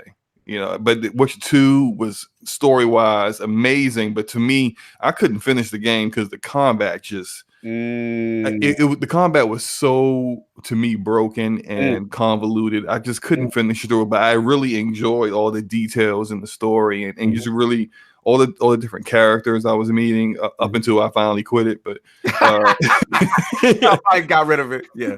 But like for them to go from there into The Witcher 3 combat, it's not amazing, but it is better than Witcher 2. And so now that all that said, when I saw the gameplay last year of Cyberpunk 2077, I said, "Yo, this is the game went from I'm gonna pick this up for sure to I gotta get this game right now." So now, like, they are a developer. They're one of the few developers that everyone gives them time. Everyone says, you know what, for this game, I'll wait for it. I'll wait for it to cook. You only get that from Naughty Dog and Rockstar. I've never heard anyone say I want a game to be rushed out. I always hear people say, take your time. We don't want the game coming out broken. But when it comes to this, he acted like this is the only studio we say that to. Like, we say that to every developer. No. There's a certain segment of people who always say, and I'm one of those to say, I'm never about rushing games. If I'm the kind of person who's going to be like, if I want you to rush the game, then I'm also going to not complain when the game is buggy and broken. True. Because that's what happens. I don't mind. I don't mind, the hype towards Cyberpunk because it looks more like my style. But like people going to act like they got this. How'd they get this clout from one game? Well, Witcher is considered a masterpiece, but Witcher 3, like I have never ever seen the amount of clout that a developer can get from one game. We don't even get this kind of clout to Rockstar. Yo, that's how revered Witcher is. I mean, you see people's avatars with Geralt and Direwolf running around. Like people go. Well, some people do belong in straitjackets. I'm just saying that. Like, is that your beloved Final Fantasy? That's I have no problem with The Witcher. I actually tried to play it a couple of times. I couldn't get that fighting style down. I just couldn't. Yeah. Like it just seemed like kind of like clunky at times. Like it was the atmosphere in The Witcher is probably, I don't think there's a game that quite captivates you more like The Witcher. The Witcher 3, I don't know about the other two. Gotcha. But this one's first person, and I tend to gravitate towards those. But they're probably the top 5 studios, and I don't even really like their games like that until Cyberpunk comes out. See, that's where I am. That's where I'm like, their games are okay, but I can recognize quality. I can recognize that a ton of people are obsessed with the games they've come out with and be like, you know what, all right. And the fact that they get that kind of clout, I can put them in the top 5. But for me personally, it's just not really going to be my jam all the time. They might be top 2. Woo! Rap in the building. What's going on? I'm gonna have the fraud alert on you. Come on, Lord. You walk in the room, you got the fraud on you. Talk about they might be top 2. Nah. Hey, they might be. Look, I ain't gonna like them after I talk about them. Go ahead, bro. I agree with the combat. The combat's a little shoddy. It's not the strength of any of the Witcher games. Witcher 2, the combat was how is the fighting mechanics? The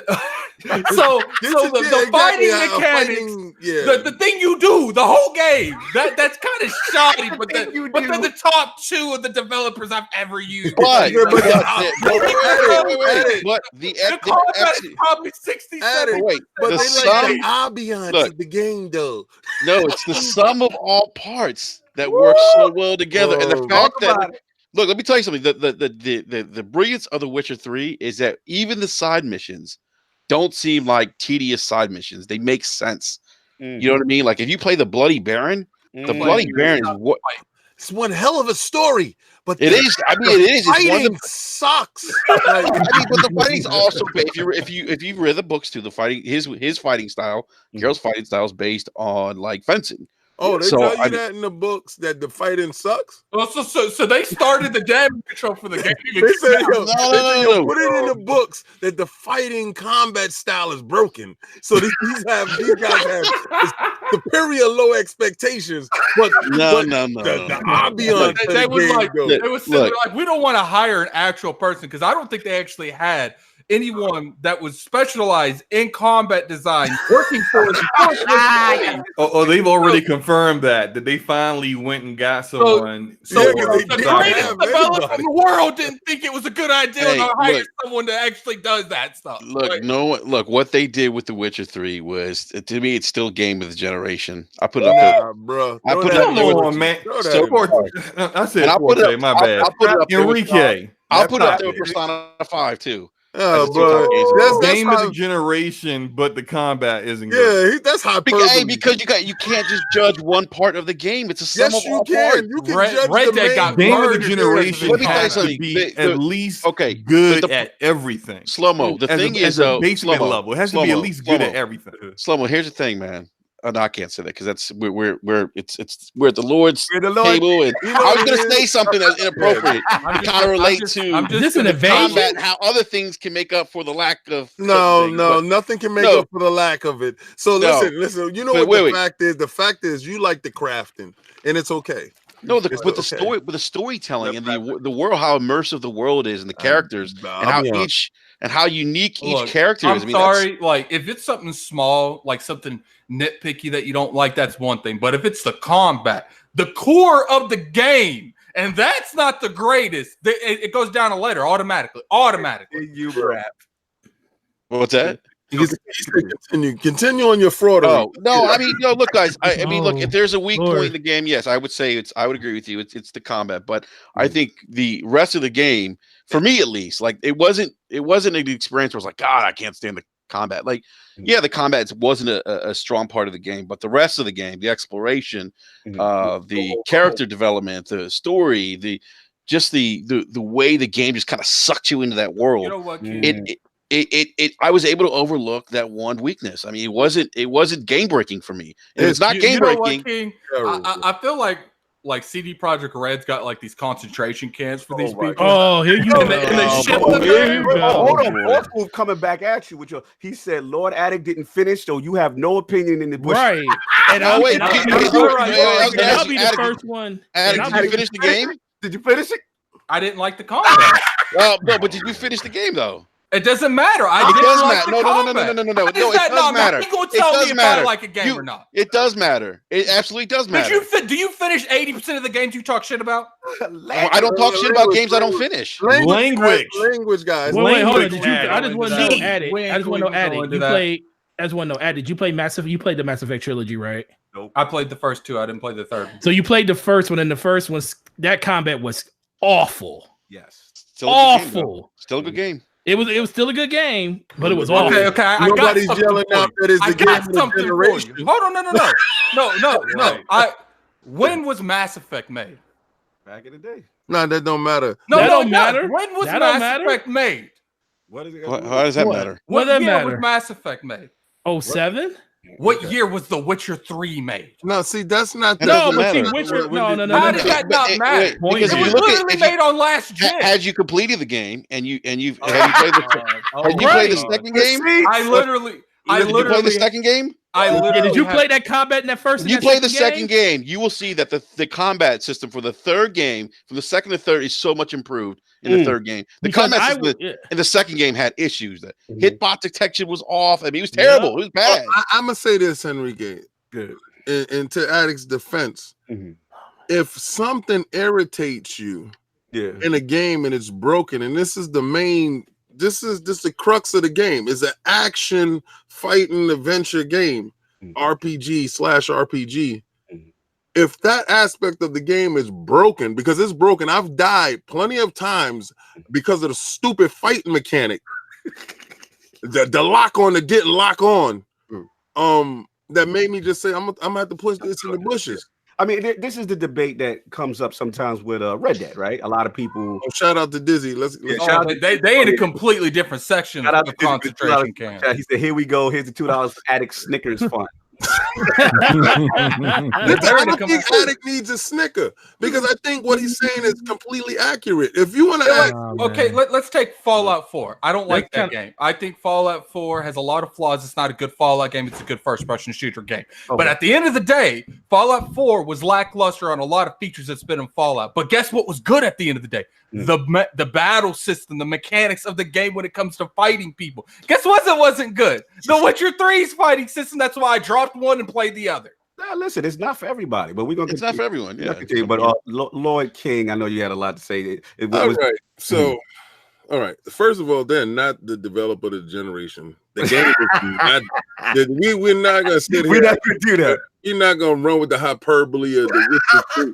Now, maybe they have some of the most intriguing characters, and I'm not gonna lie. I played 1, 2, and 3. Right?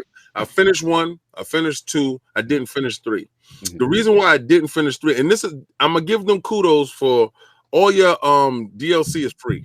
I'm gonna give them kudos. Yeah, they're very consumer friendly. Right. Everything that they do with the HDR, with fixing the frame rate, fixing the bugs, with sticking with you through your purchase, that's what you want every developer to be. Right? Now, I gotta go with Addict on this part. If your joint is based around fighting and combat and that's broken, bruh, you are broken. But that's not the main crux of the game, though. Right, because that's the case. The game, it's not. You guys are comparing it to like Bloodborne or Souls game. It's not. That's not the focus. I'm not comparing it to that. I'm not comparing it to that. But what I'm comparing it to is games of its ilk. Now you're gonna say in other aspects it's stronger than games of its ilk. Right. Yes. When you're talking about ambiance, when you're talking about storytelling, when you're talking about character development, when you're talking about all those other things, I hear what you're saying, that those other things lift up the next level, the weak fighting system. But for somebody who's actually out there fighting, and if I roll from a wolf to and run into another Valkyrie, what was those Griffins? A Griffin rolls in on me. I am so pissed off. I chuck my controller. So when I'm chucking controllers because your whack fighting system is not tight enough for me, I'm sorry. Now for other people, they may yell out, "This game of the generation." Good for you. Now, but I have other games that's in a different category that warrant that. All right. So where do you have them? Where do you have them? See, 92 Metacritic. I have them. You know what it is? Metacritic. You know what it is? I don't go by that Metacritic crap. Let's not talk about Metal Gear Solid, Red Dead. Hey, let's not talk about Metacritic. I mean, those are extended movies. That's what those are.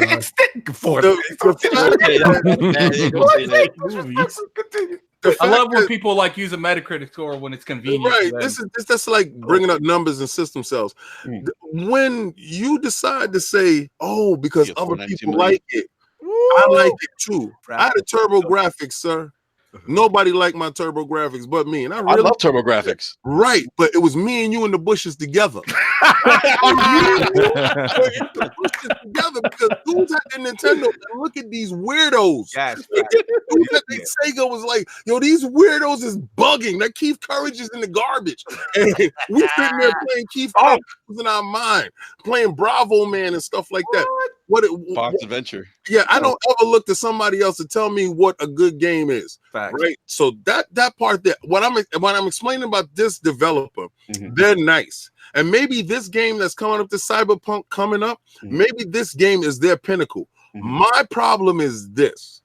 If this part with this great game, The Witcher, the fighting mechanic was broken, if their gun game ain't on point, and I've been hearing rumblings, baby, that they gun game ain't on point, you're gonna take that Cyberpunk and push it. I don't care how good the ambiance is. I don't care how good the character development is. If you're in a first-person shooter and your gun game ain't legit, you're in the bushes.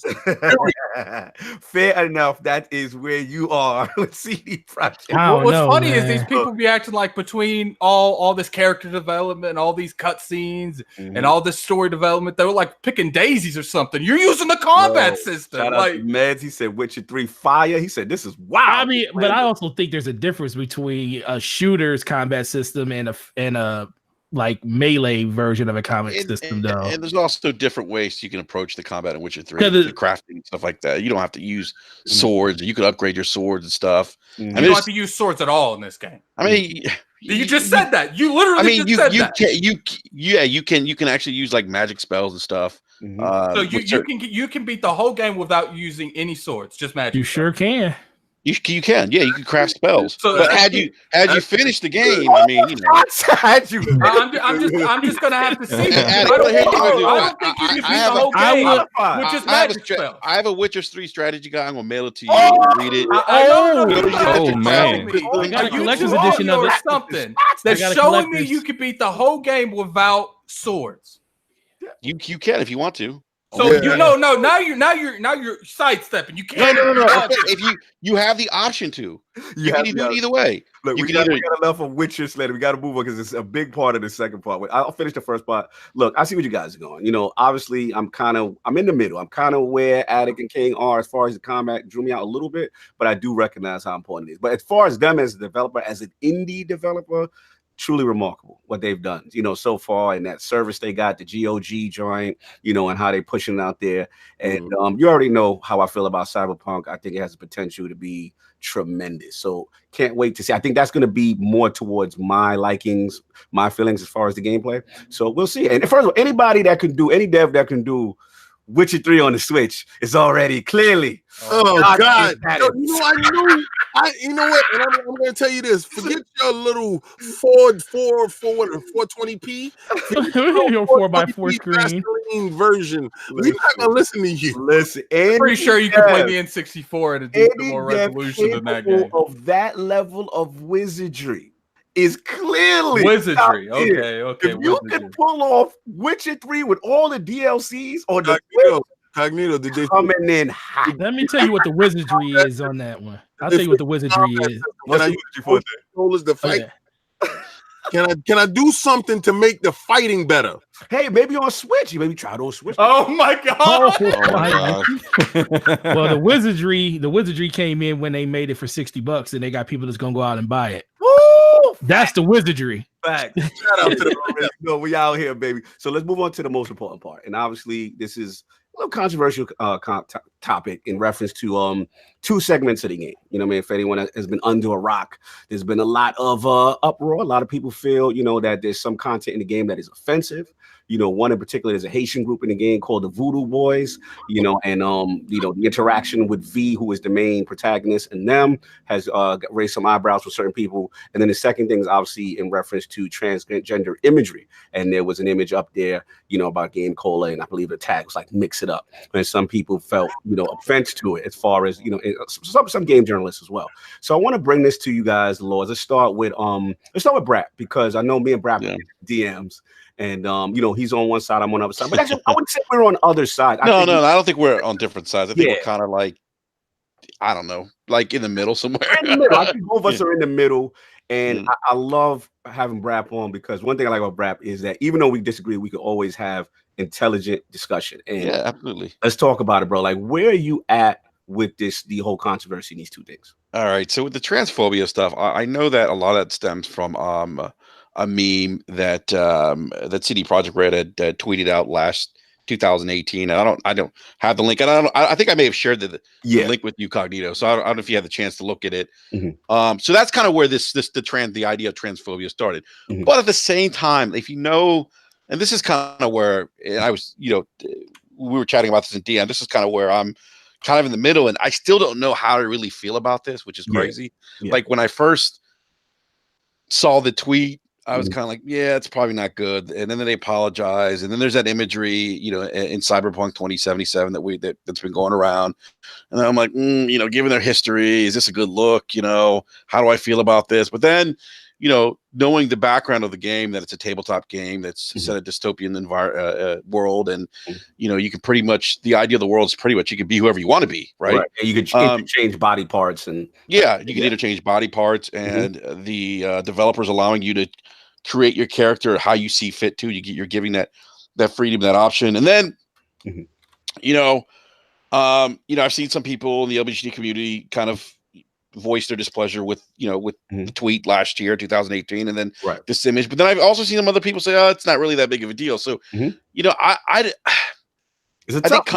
think context is important here. Like, is the imagery that we're seeing in the game, is it there for shock value, or is it there because it does something to drive the narrative or add to the to the atmosphere, to the game? And then, if you know the background of the game, you could probably say, yeah, you know what, this is a dystopian environment. You could be anything you want to be, and maybe this is just an extension of that idea, and that's what that that imagery reflects in the game. And so, if that's the case, then maybe it isn't necessarily as offensive as people might think. But I think it's just one of the things, man. I'm still on the fence, man.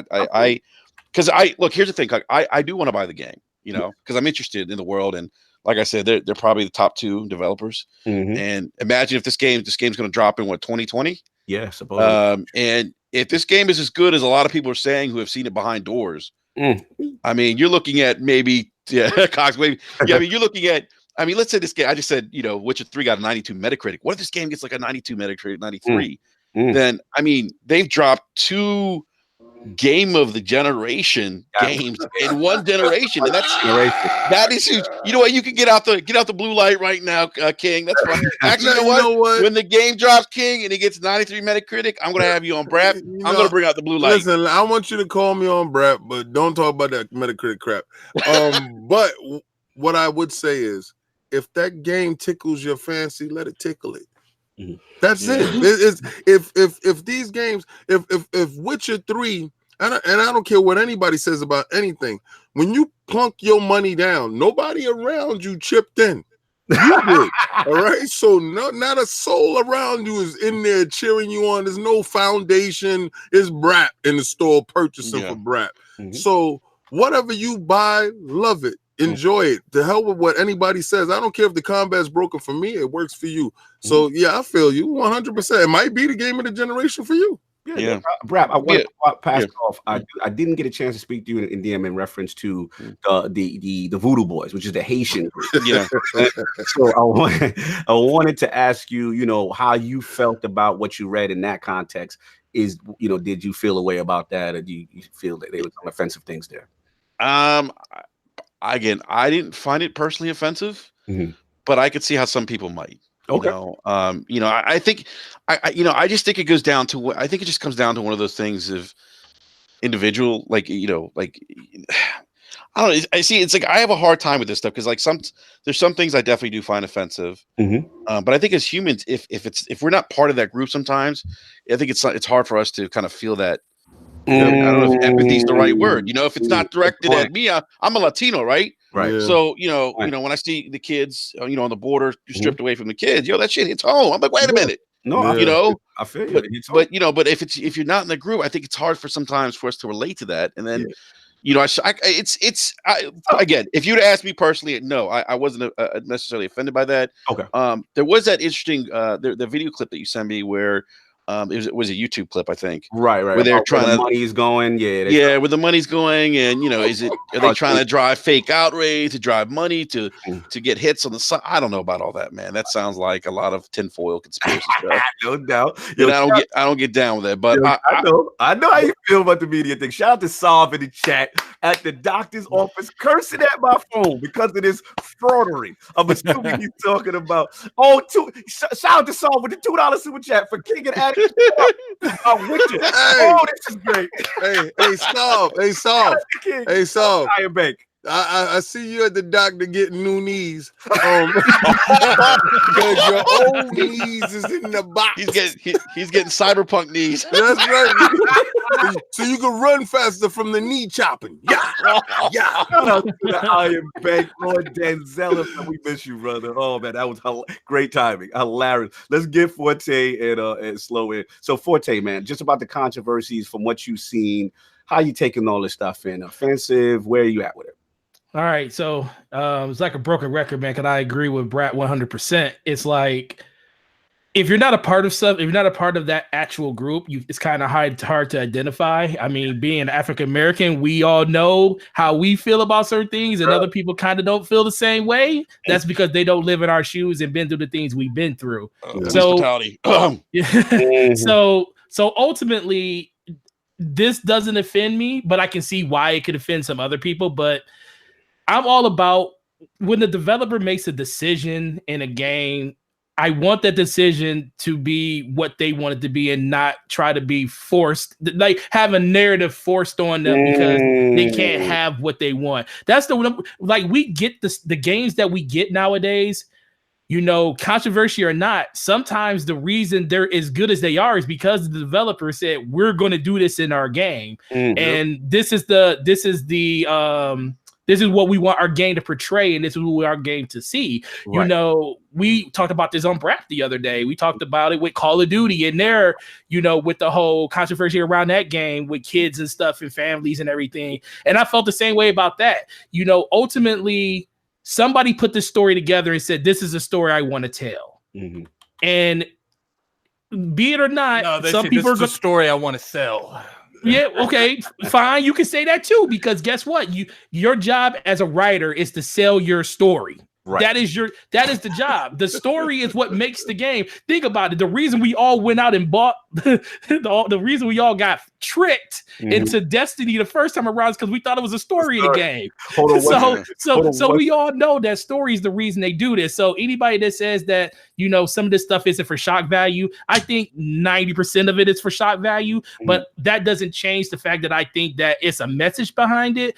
And if it hasn't been movies that's come out like Ready Player One and stuff that's shown that you can be whatever you want to be in a movie, and now we're starting to see that type of stuff even more and more in games. Yeah, I can see. It's like we're blurring that line on so many different media points. I'm starting to think that people are starting to think like, well, movies is okay, games aren't, because we still consider games to be a childish media where it's bigger than movies at this point in some places. So that's what people need to start really thinking about. Like, this is $1 billion industry, and yes, we do have 15, like 6, 7, all the way to 15-year-olds playing on the system. But guess what? The people that push this narrative forward when it comes to buying this stuff is us, the 25 to 40-year-old guys that have been playing games ever since 1986 and stuff like that. So this is the stuff that we want. Nintendo is starting to get it. That's why they're starting to show a lot more games of a mature rated nature on their stage. I saw more mature rated games on Nintendo stage than I saw at Microsoft, honestly. So we're gonna have to cut that. Yeah, shout out to the sheriff. What is the Shroom Kingdom? Go ahead. Cyberpunk knees for the Save the Knees Foundation. Shout out to Vagabondo too. He said, I went to the Lord's place today and I was offended by the hilarity that broke out today. We're not gonna allow you to talk about how Nintendo showed something on the stage. They ain't have a stage. Shout out to Nintendo having a direct. Nintendo direct. They had a direct. Let's keep it real. They had no stage. They had a direct. I'm not saying that they won E3. No. We know they did because you got to be there to win it. The media that they showed us, they showed a little bit more of what most people want. And maybe it's a little blind because they never really show it before, so it seems like it's a lot more than normal because it is. I wanted frame rate and graphics, sir. I didn't see that. Okay, well, yeah, you didn't see that, but there was still way more than you used to see in the past. Let's just move on. Moving on from but ultimately, I think I have no problem with it. I mean, I understand why people do. Yeah. And if you do, just remember the developers made this choice for them and for the people that want to play the game. And if you don't like it, just don't buy the game. Can I just interject real quick? Because I want to bring this one point. I can also understand like why it may, like you brought up the Voodoo Boys. Well, that may not personally impact me. I mean, I see a problem. I can also see why people are bringing up issues with it because they're concerned about the portrayal of minorities in this game. And that's probably more. This is where I have to interject. Go for that point. But I could see that, though. I can understand why people would feel that way, you know. And I'm not gonna, you know, I'm not gonna say that you're wrong for feeling that way. Yeah. But I can see that. I can see that. I mean, you can be empathetic towards feeling away. Exactly. To get it. I get shout out to Big Cloud Gaming. Oh, my brother, the professional, $2 super chat. What's good, Lords? Keep up the good work. And then Chief Tommy in there shooting his shots. But we're gonna let Slow get in because I see Slow's chomping at the bit. Slow. We about to get. We need that one. Let's talk about some truth here. The truth is that this whole story was created by a black man, an African American man. So when people try to say things like, "Oh, the Voodoo Boys is racist," a black man created the Voodoo Boys. What are you talking about? How is he being racist against himself? It's this whole mentality in gaming media now, where people don't have any information on the entire topic, and then they jump out there with articles talking about, "Oh, this is racist and that is racist." And they actually, I don't know if you guys saw, there's actually a YouTube video of Haitians after they saw the actual reveal, and they said that they got me in it. It's exactly how it is. Like representation. Like so how is someone else that isn't part of that minority group going to say it's racist, but the people that are in that minority say it's not? Like, exactly. It's a witch hunt for nothing. That's literally what it is. It's a witch hunt to generate views and to generate traffic that have no intentions on it. They're not upset. They just want that money. Yeah. Like, know your role. These are two rap about the shoot. Yeah, there's the guy was a gun, shotgun, whatever that gaming website is. I'm like, you got two white males who, I mean, if they want to be allies to you know people of color, then cool.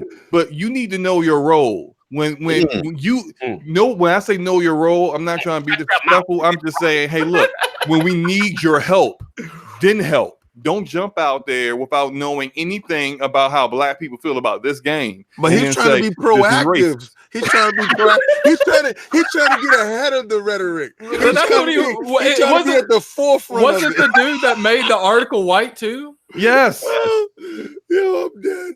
You know, I can't stand when people aren't of color and they try to tell, "Oh, that's racist." Like, bro, listen, I saw the stuff. I laughed so hard because, you know, Sapa say Mabule. Listen, I know exactly all of that stuff. So I seen it and I'm like, yo, they got the culture down pat, right? So I'm like, yo, that's legit. But then the transphobia thing, we're at a point right now where, you know, and the hypersensitivity in where people of in this generation, the hypersensitivity with these individuals. Listen, you want your games to allow you to be and do whatever you want to do, right? So you're talking about in a future, right? Where we're at the point right now where those lines are being blurred in reality. Facts. So you're talking about in a future that is so far ahead. You really think that that stuff really matters? So I want to be able to make whatever character I want to make. I want to be able to do and do whatever I want to do. Which and I'm not the option to in Cyberpunk. You know what's funny? And that's what the future is looking for. That's what they're talking about. The future they're talking about right now. Hey, King, you know what's funny? The same people that are complaining about this, the same people. It's like, give the developers freedom, let them make their own game. But when they do something that's racist, you can't put it in this game. And then I want to get slow. Yeah, I could certainly empathize with their point of view. I think because of we got a super chat. They don't have a point of view. They're not black people. Wait. I think that I understand that too, but I think some of this stems from a historical perception of how minorities have been portrayed in media, right? And that the portrayal of minorities in media and film and television it hasn't been exactly positive in most cases. I feel you on that point. I mean, and so it's like when JDKiss said, you know, why did Denzel have to be crooked before he took it? I mean, there's a message behind that. I mean, seriously, I mean, Denzel's best role wasn't Training Day. There was other, and so he's saying like, why is it that we have to have a portrayed in a negative light? No, bad guy. That's extra. I guess, but I want to ask you this back to Slow-Mo's point. But shout out to that super chat. Shout out to Bone in the building. Chris Tucker was trans in Fifth Element. Says Cyberpunk is fire. No doubt. Top of the top, Bone. Time out, Bone. I really want to get to that. All about he was trans. I don't think he was though. I don't know. I see, and that's the perception. It wasn't a concrete fact. It was just how it was played out. So it wasn't anything that we really thought about. You understand? That's true. And I wanted to know why that was a long time ago. Yeah. Why are we so hypersensitive at this point in time where, like you said, Twitter? Because of Twitter and social media. Twitter's unified. I think some of it has sensitivity. I think some of it has to do with current POTUS too. Okay, listen, I'm not going to get into the political part of it, but what I'm going to say is this, right? I just want to eloquate that point that Bone said. It wasn't. We didn't care. We was laughing at Chris Tucker playing a character that was in a movie, right? And nobody sat there and was raising pitchforks and yelling that this is happening or whatever. Right. In this game, which is like I said. It's the far future. Whatever happens or whatever's written into this game is not meant to be taken literal for right now. Right. Well, the thing is, those people made a good point though. He said context is everything. But what have we come to when we can't even explore controversial subjects in fiction? Thank you. Good point. No, okay. We gotta let Slow finish though. Yeah, I was gonna say certain people just have voices now, and they always had a voice. Those people have always been there. It just wasn't loud. It just wasn't loud enough. Now with social media being the way it is now, everybody has a voice, and you just hear. We always say people hear the loudest of the loudest the most, and that's what this is. I've always said that when it comes to subjects like this, you have catalysts on the internet that just revolt that whole subject, like. The whole thing with Venomous with Nina Sakuzi, when she got behind that, she got a following. Then she what's the word I'm looking for? She unified people that had that same mindset. Now there's an entire army on the internet with that. She made a tweet saying that they need to be looked at. CD Projekt Red need to be looked at for these things. You know what I'm saying? Because she said she needs to be an advisor. Right. Yeah, she did say that. I need if you guys need an advisor. Somebody chasing a check. That's Slow. Drop some jewels. Let me let Slow finish. Go ahead, Slow. So look, this is what I'm saying is that when you are not of the community and you're claiming that something is racist, something is offensive to people that you are never going to understand what it's like to be a black male and to have that tension, that feeling when you get pulled over. Yep. You're never going to understand what it's like when you go into a store and one of the employees of the store keeps following you around and asking you multiple times, do you need anything? Do you need anything? Can you if it's a question like, can you please leave? Like you don't like people of privilege don't know what that's like. So they should wait until people of color actually have a problem with something, then step out there, then use your platform to speak out about it. When no one is doing that, when you do get people caught talking about it, they're like, hey man, they nailed us perfectly. No one said anything last year when there was just hordes of white males getting slaughtered in the 45-minute Cyberpunk gameplay. No one said a word. Now I was offended, Slow-Mo. You were see that once again. You speaking from look,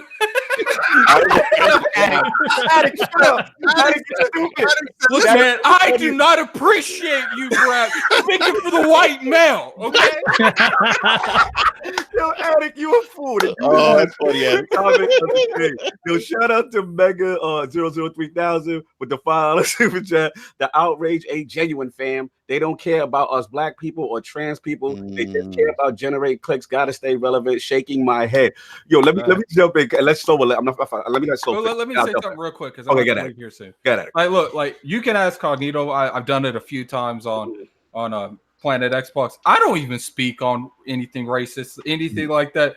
Literally, there's been so many topics on Planet Xbox. I'm like, look, I'm not even talking. I'll just wait for the next subject, because that's just a sensitive thing. Like they knew when they made that article that it was going to generate clicks, and it did. So No, I feel that. Let me jump in. Y'all all killing it, man. I'm gonna be real, King. Like, I ain't really want to do this topic at first. I know. And we try to stay. The Lord's always try to stay away from stuff like that. This stuff. Yeah. But at the end of the day, it did bother me. You know what I'm saying? And I got to keep it real. Like, I'm very about inclusion in gaming. Like, that is super important to me. So if someone points out something to me as offensive, I got to hear them out just to see where they're coming from.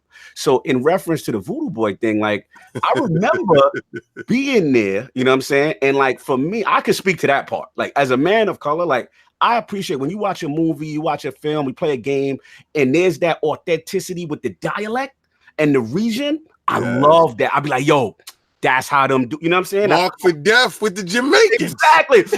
Oh my God.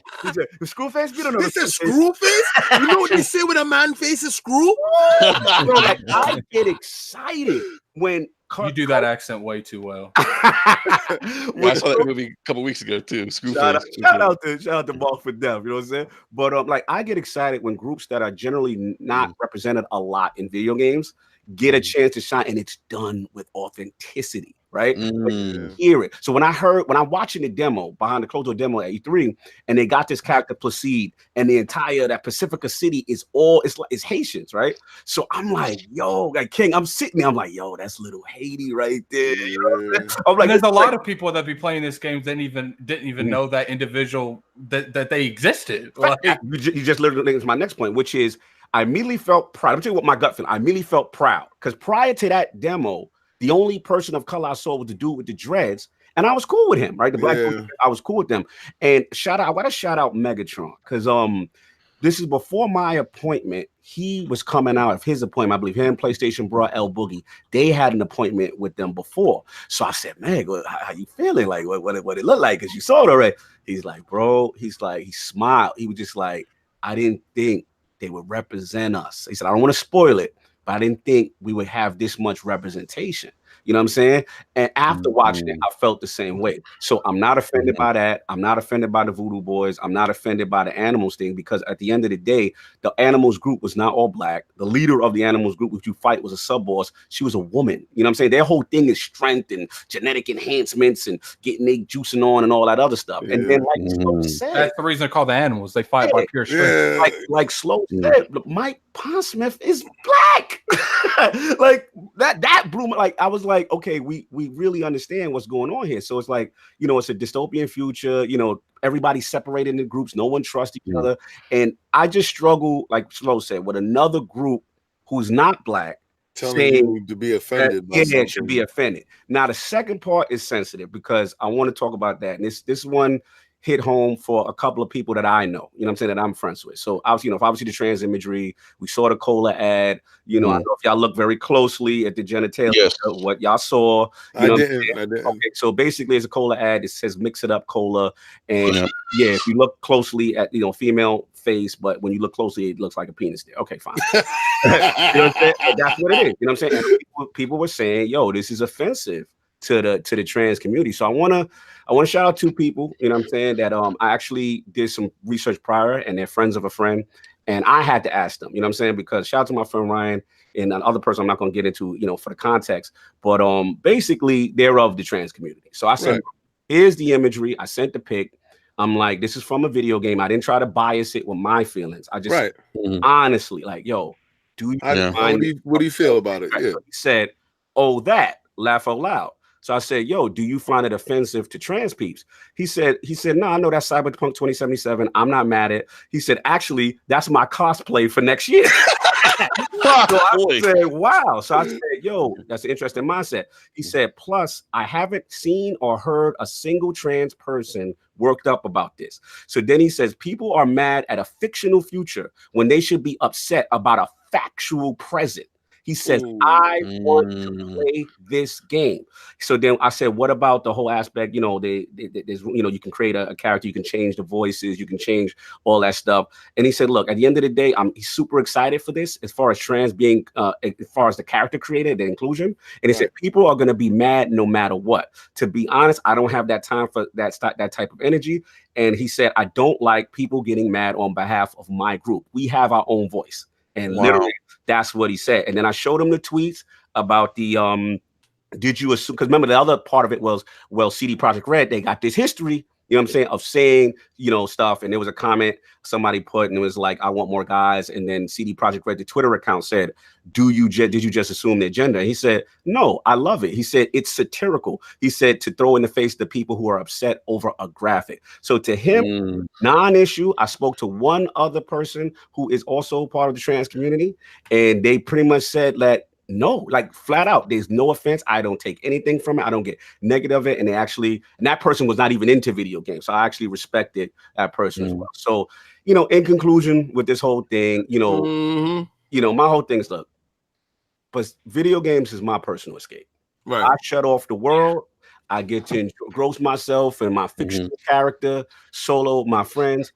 But I gotta be real. Like, I'm getting a little like concerned that we may be going down like a censorship path.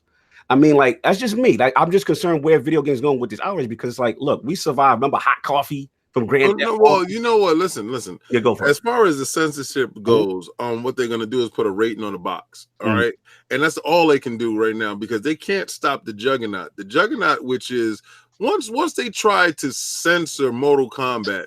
Remember that. Right, we lived through the Mortal Kombat outrage. They're doing this, and then also don't forget that children are killing people because they're playing shoot 'em up games. That's what I'm saying, right?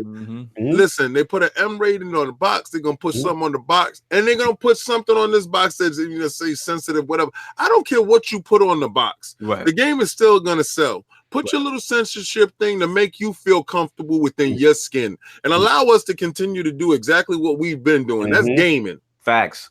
And same thing with GTA as well. Yeah, that's GTA 3. Remember when we survived Hot Coffee, we survived Mortal Kombat. I think Hot Coffee was legit though. I'm not getting wild, King. Listen, you know what? Listen. Everybody can sit here and stop fronting. Everybody can stop fronting. The facts when you found out certain things and aspects that you can do in that car in nighttime, when you were able to, I listened to me.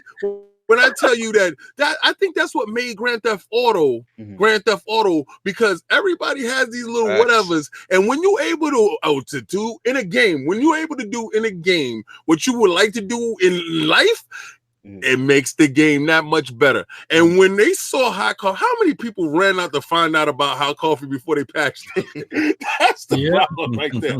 I made sure I found out about Hot Coffee. I like Hot Coffee. There's some truth to that. I remember topics in the gaming forums. People were like, hey, check out Hot Coffee before they patch it. That was a thing.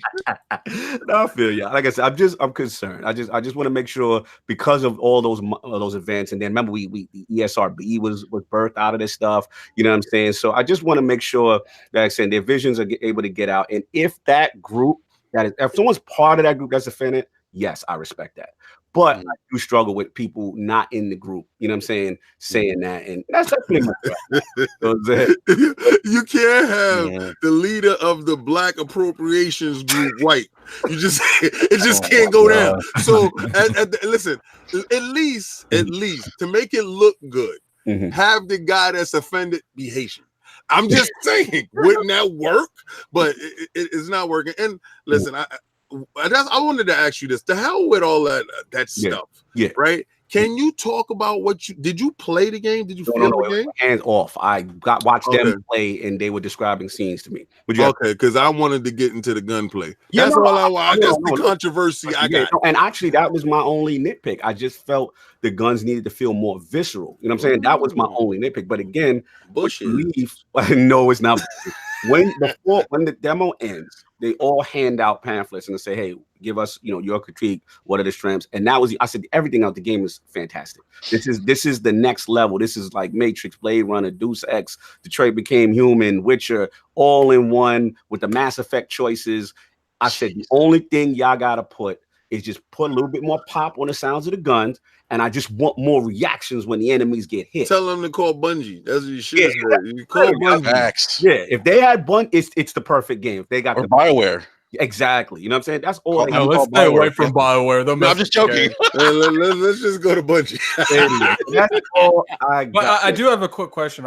I just want to run by everyone real quick. Don't take a whole lot of time on this. Go for it. But I didn't know that there's a giant debate going on right now about Tifa's bra size on Final Fantasy VII. Like I heard about it at E3, but I didn't know how bad it was till this morning. Are you serious? Like people are going in. I'm like, I didn't even notice. I didn't even notice. Like, it's the weirdos, man. Yeah. Hey, it is what it is, man. Okay, Brap, let's and then we move on. You guys know I don't criticize the media a lot. But my one criticism of the media is you don't really? Wait a second. Really? Time out. I wasn't ready for that one. I wasn't ready for that one. I just want everybody that's watching and listening to know that right now the floor alert is going crazy right now. You literally just set the pins on the ground and just what the hell? Who is that? That's not Enrique. Who the hell is that? People's heads are exploding right now. Like, what did he? I will say this though. I sometimes do think, and I came about this opinion not from anything gaming related, but I was watching a movie about, if you guys may remember, Gary Hart, who was the Democratic frontrunner nominee for president in 1987 for the 88 nomination, and he basically he left he dropped out of running because basically the Miami Herald had followed him and found out he was having affairs, whatever, blah, blah, blah. And they made a big deal out of it, and it was front page news. But and it made me think that sometimes I think the media, and I remember the dialogue that the two journalists were having, like, the people deserve to know this, and the people got to do this and that. I'm like, and sometimes I feel like journalists, like, maybe you guys don't necessarily know what the people really want. I feel like sometimes as a journalist, it's their job to give you exactly what they know and what they see.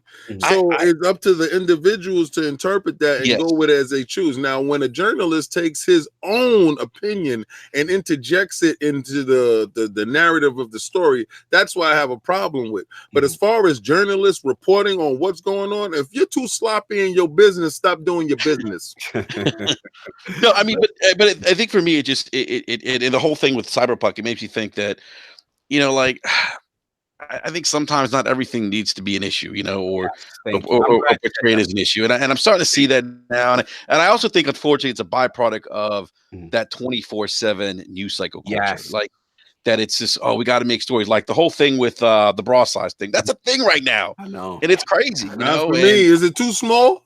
No, because if it's too small, it's a problem. But if it's not too small, then let's keep it right. Let's go. Who's worried about virtual chess? Who's worrying about virtual chess? Look, weirdo stuff. Move forward. Because we'll be on this one. I know Adam's got to leave, so I'm gonna let him set off this one, which is rest in peace to the Lockhart, man.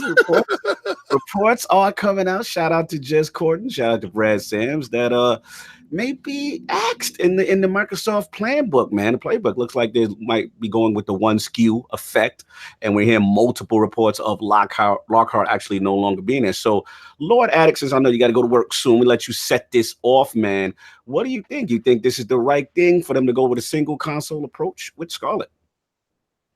And he's in the bushes. No, I'm here. I'm here. I was about to say, I'm gonna answer the phone. I keep muting my mic because there's some noise in there, and I keep forgetting to unmute it. All good. I mean, I think it needs to go this way. To be honest with you, I've always said I'm not with that, cross generation stuff, because at the end of the day, you always have to build for the smallest denominator. So, like, you can't really take advantage of the X at this point because you have to consider the S. So.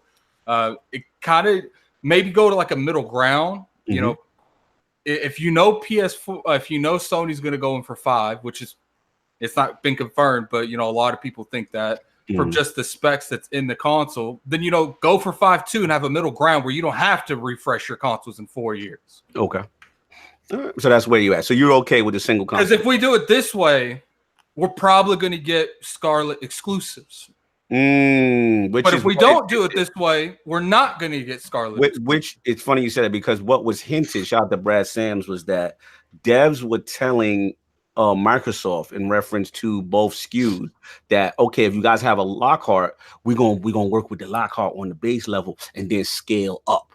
And that's not what Microsoft wanted to hear, apparently. Well, I mean, you can't expect them to do extra work like that, especially them coming off, the L of this gen. Like, so, they could do a lot better next generation. But at the end of the day, we don't know that. Devs don't know putting that kind of money behind a second SKU is going to pay off in the end, because they might sell worse next gen because of this gen. Like, I mean, it's a resource thing as well, right? So the vibe has been they're starting with the lowest common denominator, and Microsoft apparently thought about that and was like, well, okay, we don't necessarily want to go that route. But I want to get Forte also in Slow-Mo. So Forte, what you think about, man? Rest in peace, Lockhart. We're pouring out the liquor, man. What's going on? Man, well, I think it's officially done for it. I just think overall Microsoft, the messaging completely changed around that.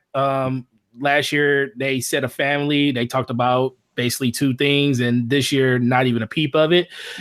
Phil Spencer, he came out and said that people are picking his words. I just think that at this point, unless they're trying to say they want to bring something out later on down the line, like a year later, that's going to be underneath SKU. I just don't know why they don't make the X that entry SKU, because it's still going to be a big thing. I mean, for what I know, the X has a lot of headroom left in it that people aren't taking advantage of. Why can't that just be the three? Why can't that be the new Lockhart? Why can't that be the $350 to $400 or $300 box going forward? So I think it's the industry. The industry's lashing back, and they don't want all that extra work. Like, imagine the extra work that Des had to do this gen. Yeah. Okay, the extra work Jez had to do this year, but guess what? Those devs sold how many games on the Xbox platform? Are they willing to just turn that money when you're down? putting double the effort, they sold way more on the PlayStation platform. What you're really doing, and I agree with Addict, is that what you're really doing is you're driving them towards Sony with all these additional SKUs. Hey, put your game on our platform. Yeah, you may sell more copies, but then you're also putting in all this additional work. But aren't we working on x86 still? And don't most of these developers code for PC regardless? I think they code down anyway. So hearing them say that, well, we want to code to the lowest denominator, but then you code for PC and PC is the highest. So you could just downscale from there. But that's why a lot of PC ports come out after the console. Yeah. Or don't come at all. You're talking about you're talking about the most ambitious ones like Red Dead and stuff like that. But my point is if it was that simple, it would always come out at the same time. Almost every game would probably have performance, but no dev wants their game to come out and not have the top of the line stuff they can do. Oh, but yet they're putting games on the Switch. And those games we ain't going to even talk about that. But why don't you go look at hold on. But yet we're putting games on the Switch. I was going with you on that. I'm with you. They are literally putting walls so you don't have to render backgrounds to put it on the Switch. Okay.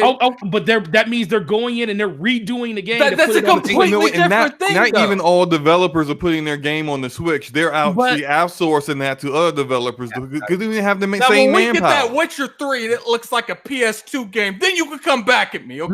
Let me ask you something. So Witcher on the Switch, are we going to look at Blue Point or whoever's making the Switch version of that game, or are we gonna look at CD Projekt Red about that game? We're gonna look at both.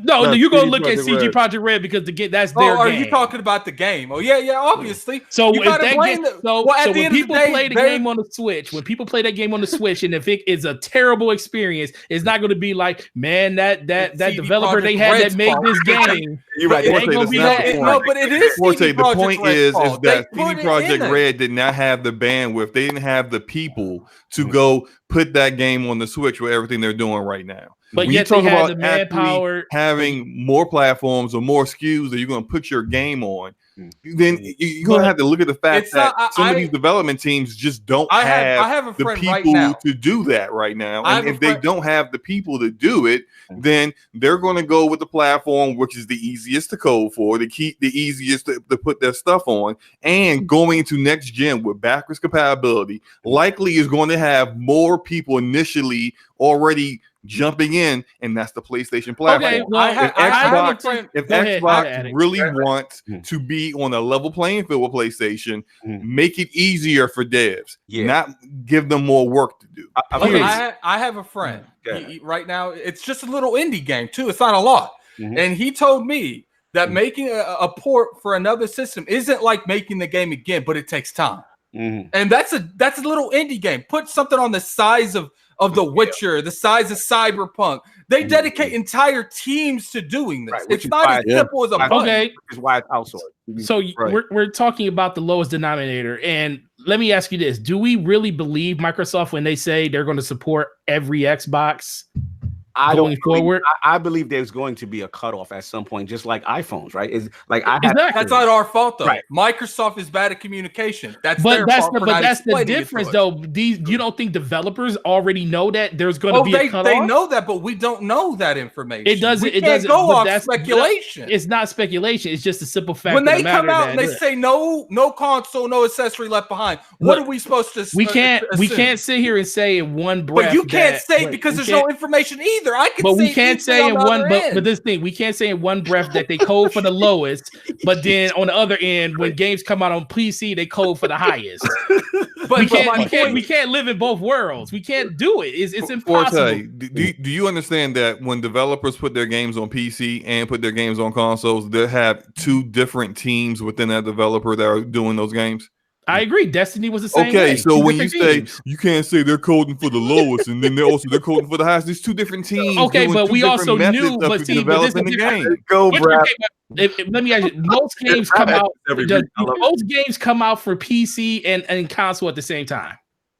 Two different teams. How many times I gotta tell you the same thing? It's two different teams. One team is putting it on PC, one team putting it on console. If one team was doing PC and console, they would not have. Why do you think there's so many times where games are on where games like development timeline, the development pipeline? You saying they don't have time? They have enough time to build. They have enough time to go out and pay somebody else to make their game on a different platform. They don't have time. Like, oh my god. Man, they literally outsource because they don't have the time to do it at the same effort. They can't put that same effort into a platform where they know they're going to get more sales out of it. Jump in. I just feel like this is a circle and you just talking to the ground. You're not even looking up. Like I just don't understand. Like they literally outsource because they don't have the resources and time to do it themselves. Exactly. And then you're saying they do, but I'm just confused. You're gonna have a stroke.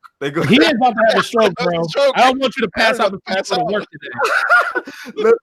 Slow, finish up at Attic. I know you got to go, but I have to let Attic finish after that. Slow, your whole thing about. Yeah. Rest in peace, Lockhart. And I'm glad it's resting in peace. I thought it was a bad idea in the first place. Amen. I thought it was. I was wondering, like, especially when they came out, when Clobril came out with this little document, and I'm looking at the specs of it. I'm like, that's barely more powerful than the One X. What's the point of this? Facts. What is the point of this when you already have a One X that you just came out with 2 years ago that is still a viable platform right now? I'm like, that just doesn't even make any sense why you would even he's about do to this. preach in the court, man. It's just weird to me. So yeah, whatever you can do to make sure developers are happy with your platform, that they want to put their games on your platform, that like even now, right? And we all seen this. It happens every gen. Last gen, it was the 360. This will happen for where a developer didn't have all the resources, so they're like, we're gonna put our game on one console, and they put that game on the 360. Now this gen, they're doing that for the PS4. It's happened this gen a couple of times. Next gen, you don't want that to be the PS4, the PS5. You want it to be your platform, or for more developers to understand, we will maximize our revenue if we put it on both. You don't want to give them excuses to not put their games on your platform because, I gotta do all these multiple SKUs. You're making me jump through all these hoops now. What else I gotta do? I got to support your trash Xbox One too. I mean, like, what else do you want from me? I just want to put my game on your platform. Can't you just be simple like everybody else? See, that's the kind of stuff that you just don't want to hear from your developers. And I think it was a good decision by them to say, you know what, this Lockhart, let's get up on out of here. I knew it when I saw the Verge interview, and the confusion and their lack of communication is also the other reason why this Xbox division isn't the best at doing stuff like this because they I mean, okay, so the Verge interview, the guy asked the question, okay, so the Project Scarlett, is this one console? Is it like 3? Is it what is this? And then Phil, even his answer was vague and weird, like, well, you know, we're just focused on Project Scarlett and this, and I'm like, I think from this, I even put it out on Twitter. I'm like, is he saying Lockhart doesn't exist? Because I can't tell. I just wish that they'd be more open with conversation. Like, please, like, look, if you killed it, just say, yo, we messed up. We backtrack like we've been doing all gen. Like, but we promise we know what we're doing now. Like, I mean, like they keep confusing people. Don't jump out there saying we're gonna have the most powerful console and then say we're gonna have the most powerful console. We're gonna make you go to Windows. Oh, you ain't going to Windows to buy PC games? Okay, you can go to Steam. Before I give it to King, in the defense of these guys, like, we have to admit that these things are not made yet, right? So, and they don't know what Sony's doing yet, right? So at the end of the day, for them to say we definitively have the most powerful console when technically the PlayStation 5 is still not finished, you know what I'm saying? Like, I kind of get that to an extent, but I know where you're going with verbiage, because normally it would say most powerful console, and then it changed to most powerful console we've ever made. And I get that, but I got to get King in because the chat is saying King needs to throw people in the bushes. They said he's upset. They said we need to hear from our King. So, King, the floor is yours. They are ready for your response to Lockhart, rest in peace or not. All right, so it just went left. Like, I just listened to it just got really ridiculous. All right, guys, you do know something called research and development, right? It's a whole division that's dedicated to this part, right? We do also know that all this speculation and all this crap that's going on is what it is. It's speculation and crap. Now they're building this console going all the way through. A big division, a big corporation as Microsoft has multiple SKUs that they're looking at, and they're trying to figure out what is the best way to get this to the market and get the best out of it. So in doing so, when you go to the research and development, you have different idea teams that's coming up, and one idea team may say, hey, we got this Lockhart thing that we can get at an entry point coming in, and then another research development team says we have this Anaconda, which is the most powerful thing that we can put out, and then they're sitting there talking about it. So what we're getting is information from people that's leaking stuff, talking about, oh, this is not fact. This is not anybody sat out there said anything. Now, as far as Phil talking about Scarlett, he's not going to give into the rhetoric of the speculation because he can't, but he also knows that there's research and development going on in the background. Now, as far as being accurate when he's saying that this is going to be the most powerful system that we've made, yeah. Now, do the Xbox purists want to sit there and pump their fist, talk about it's going to be the most definitive system, the strongest console? Okay, that's great. But at the same time, also remember this, that the weakest console right now is performing the best. All right. So don't get caught up in the power narrative, even though we won it, because we thought that, and I'm talking from an Xbox standpoint, we thought that we lost the battle going in because we were the weaker console. No, we lost the battle because we tried to force a connect on people that didn't want it. We lowered the power SKU. We resorted and resourced 10% of the power to go to a connect that nobody wanted. We wanted that 10% of the power to the system. All right. So it was choices that was made that made people lose the generation, and that's cool. You're supposed to lose when you mess up. That's what's supposed to happen.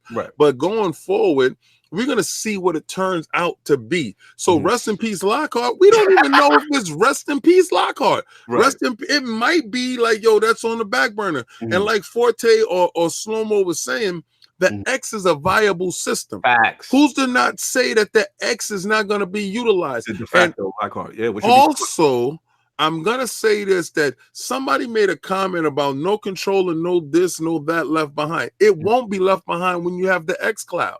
So when that's being said, that's accurate, because I think the accessories will carry over.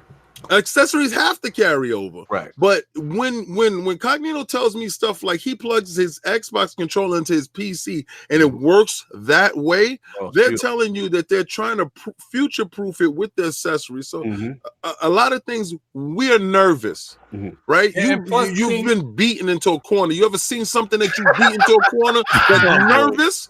We are nervous that we make the wrong move. You don't want the wrong move to happen. I feel you guys. You know what I think it is, King? Arthur said, "Who killed Lockhart for you, King? Who did that first?" Well, you know, hold on, no, don't get him on that rant, King. You know what I think it is before I leave? Yeah. I think it is that they realized that Sony was going to go in with. I don't think at the initial start they thought that Sony was going to aim for like a 400 price tag, so they were going to try to beat them at price point and power.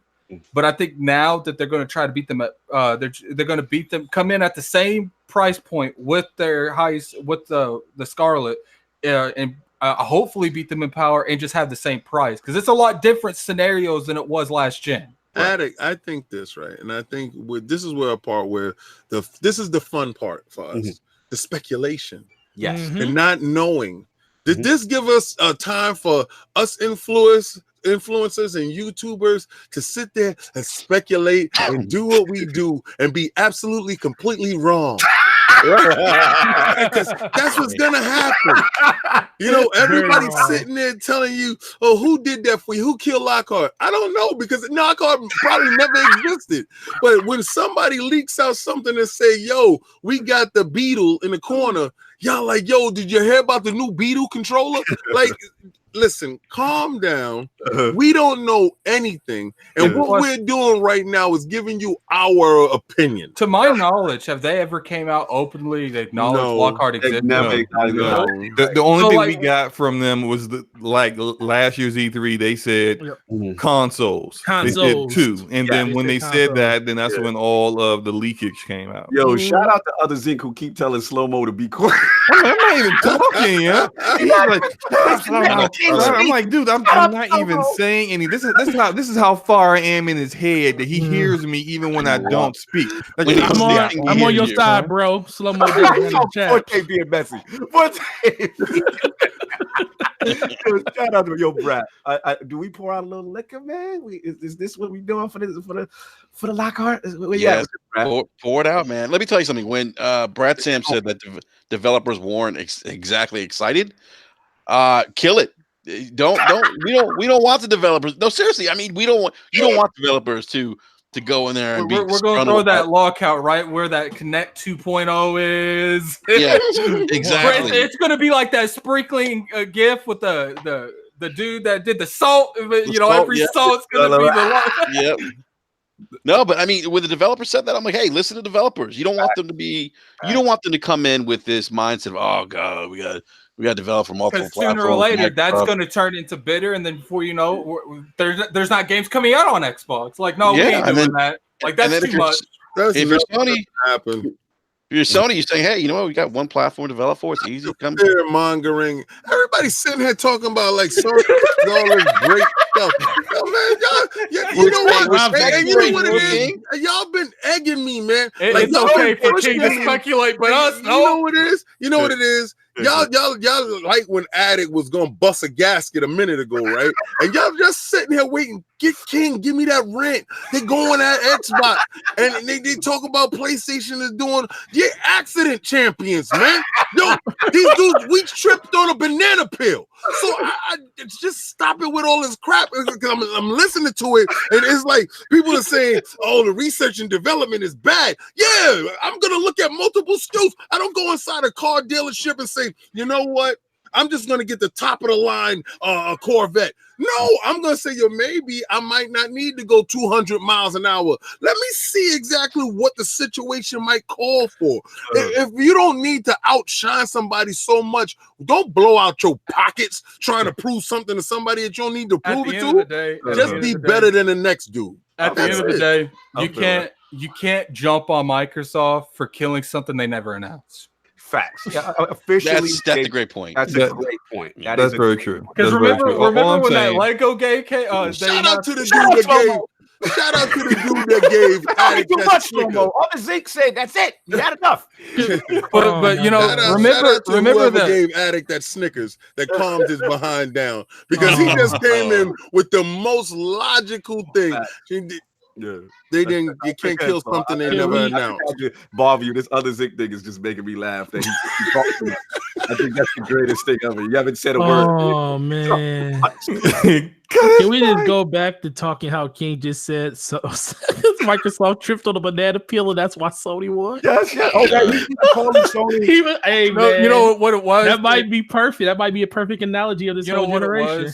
Microsoft had a decent amount of clout going in from the 360. You know how that soup the Mario Kart where you're at the very finish line and then you keep throwing the banana pills and you hit them over and over again and then you get clapped right at the last minute. They would set up the win. They said if Brad, yeah. you said software. Mm-hmm. You forget Sony didn't have crap out. They had nothing. Microsoft had the software going in. They slipped on that banana peel, and along came Digital Foundry that saw it. Okay, so when they telling you 720 and the dudes is 900p or 1080p. Well, if you go back to go ahead. Okay, we're gonna go through this next console generation because you do this every console generation, and I don't mean like everyone does. I mean this is since the days of the NES and SNES. Power is always the first thing people talk about because there's nothing else to talk about unless you're wrapped up in the Madden. It's going to be that way the next gen because unless they release a plethora of new content, like they bombard us with all these new first party exclusives. Sony has put themselves in a great situation with these new IPs like Horizon. I don't know if there's going to be another Bloodborne. Ghost of Tsushima. I think some of these are going to be crossplay. I think Last of Us is still going to be on its clout by then.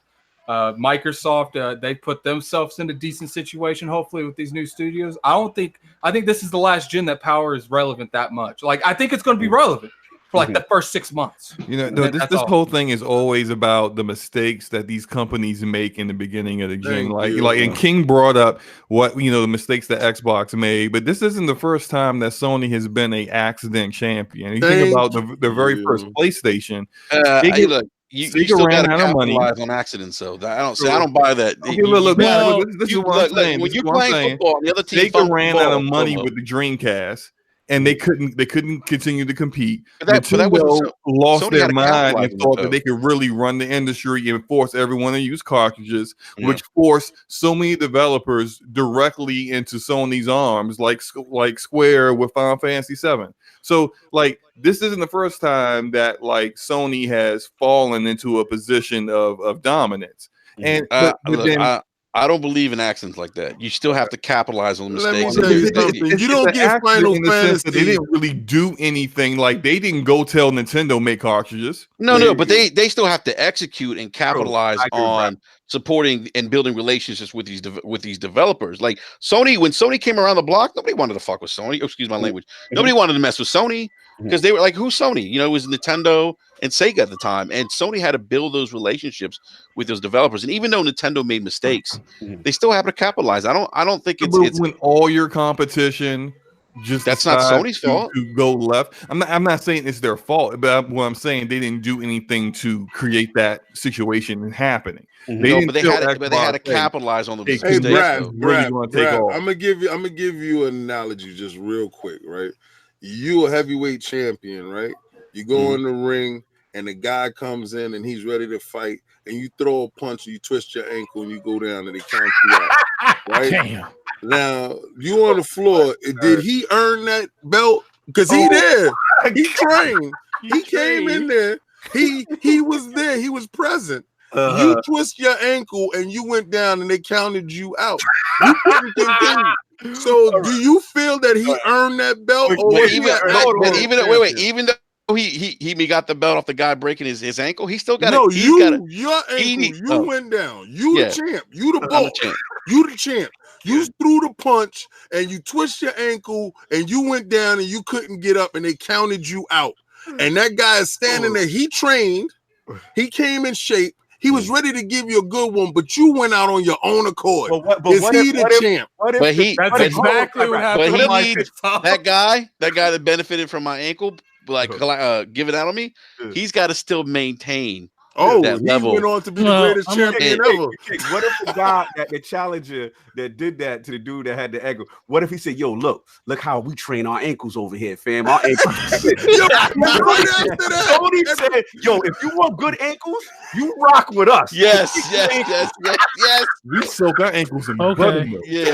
Like Sony, we just trip. We don't break ankles. Microsoft over there, you gonna have all your ankles broken. I mean, Well, I guess I'll time out. Y'all left the Do you best want to be joke of the Kawhi game Leonard? Or go. do you want to be KD? Listen, y'all left the best joke in the Kawhi. bushes. Y'all, you got to say it again.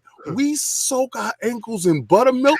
Who the hell just said that? Who the hell just said they soak their ankles in buttermilk? You, my friend, I bow to you today. You're king. Look at that. The reason King's saying that, no, he's like, I secretly do that in the morning. I just want to tell everybody. You're king. Right now, his face in buttermilk right now at this point. Yeah. That's where I saw that from. It was like Little Giants when it was like that little kid. He was like 12 years old, but he was like the size of a high schooler, and his father was like, "Yeah, man, we train every morning. I soak his ankles in buttermilk." I was like, "What?"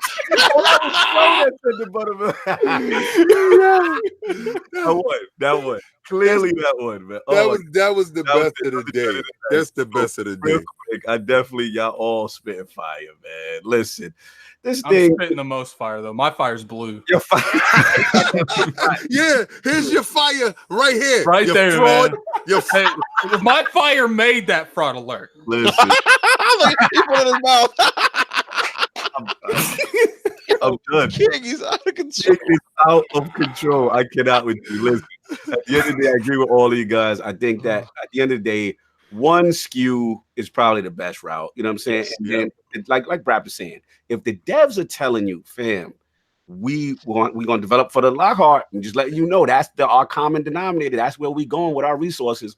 And Microsoft to themselves are not happy. That shows to me they want to showcase the power of Anaconda. Yes, show that it's a jump. So that when I hear that kind of talk, I'm super excited. And like I forgot who said it, I think it was Forte.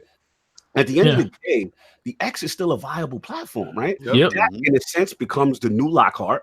You know what I'm saying? And if you put a nice little price reduction, you literally have the two SKUs that you were going to envision anyway. Exactly. So I'm I was gonna say let's just talk about one thing. Like King, when he said the thing about tripping and falling and people winning because of it, that's sticking with me a lot. But ultimately, he's right, because Microsoft, we'll see in the next generation. If Microsoft doesn't do this one thing, they'll do it. They'll slip and fall over again. Right. Some people don't know that the first year of Xbox One and PS4 being out, Microsoft led in software, even knowing Sony was still leading in consoles. That's because Microsoft did what? Had third-party deals that they still fostered from the 360. Right. What happened that next year? All the third-party developers went over to Sony. And I've always said that from the start, because I'm about to have to leave. Like, exclusives matter. I think that's the key point to picking up your console. But when those consoles are picked up, third party is what keeps people buying. You know, y'all are missing what really what happened. Sony launched in more regions. Yes, they did. Yes. All right. Twice as many regions. I gotta go, you guys. Catch you later. Xbox, it was a pleasure. Besides Brad, no, I'm joking. Oh my God!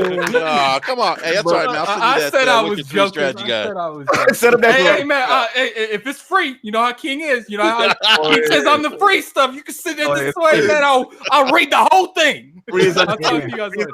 All right, man. See you. Yeah, Xbox was only in like 11 regions at first. Then no. There were more of that. They were in 21. They were in 21 countries, but PlayStation launched in 49 countries. Yeah, see, that's the part that people don't get.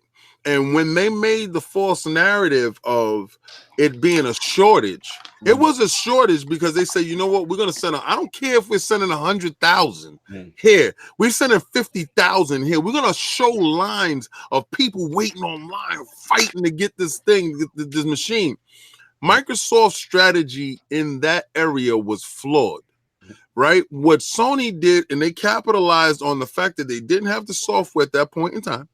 but they were able to get that hardware and they start establishing the pipeline. Once you establish a pipeline someplace, it's very easy for you to get that from point A to point B because you already did it the first time. And then it becomes a little bit more easier the second time. So when they're getting the shipments out, we got 1 million right now. We'll split it up and we'll send these here. 50,000 go to these guys again. Another 50,000 goes to these. Which one was really positive and fighting for us? Oh, we're going to send 200,000 here. Microsoft made a tactical error and they picked regions where they were strong in. Sony, instead of doing where they were strong in, they attacked regions where they were weak in, and they took over Microsoft's crowd. So if plus $100 cheaper. That's what I was just about to say. $100 cheaper. You're more powerful, $100 cheaper. Also, Boss Moves has a good point in the chat as well. The problem is the Kinect was forced on everyone, and I think in some of the regions that they didn't launch in is because they didn't have the language all together. Language, yeah, yep, exactly. I remember that. So that Kinect was just a detriment. It was well, that's the one thing I was going to ask you, King.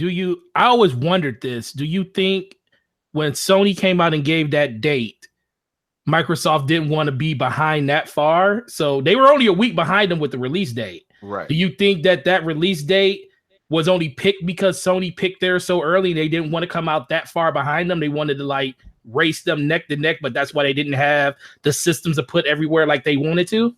Okay. I'm going to answer this in two parts, right? Why did the 360 beat the PlayStation 3?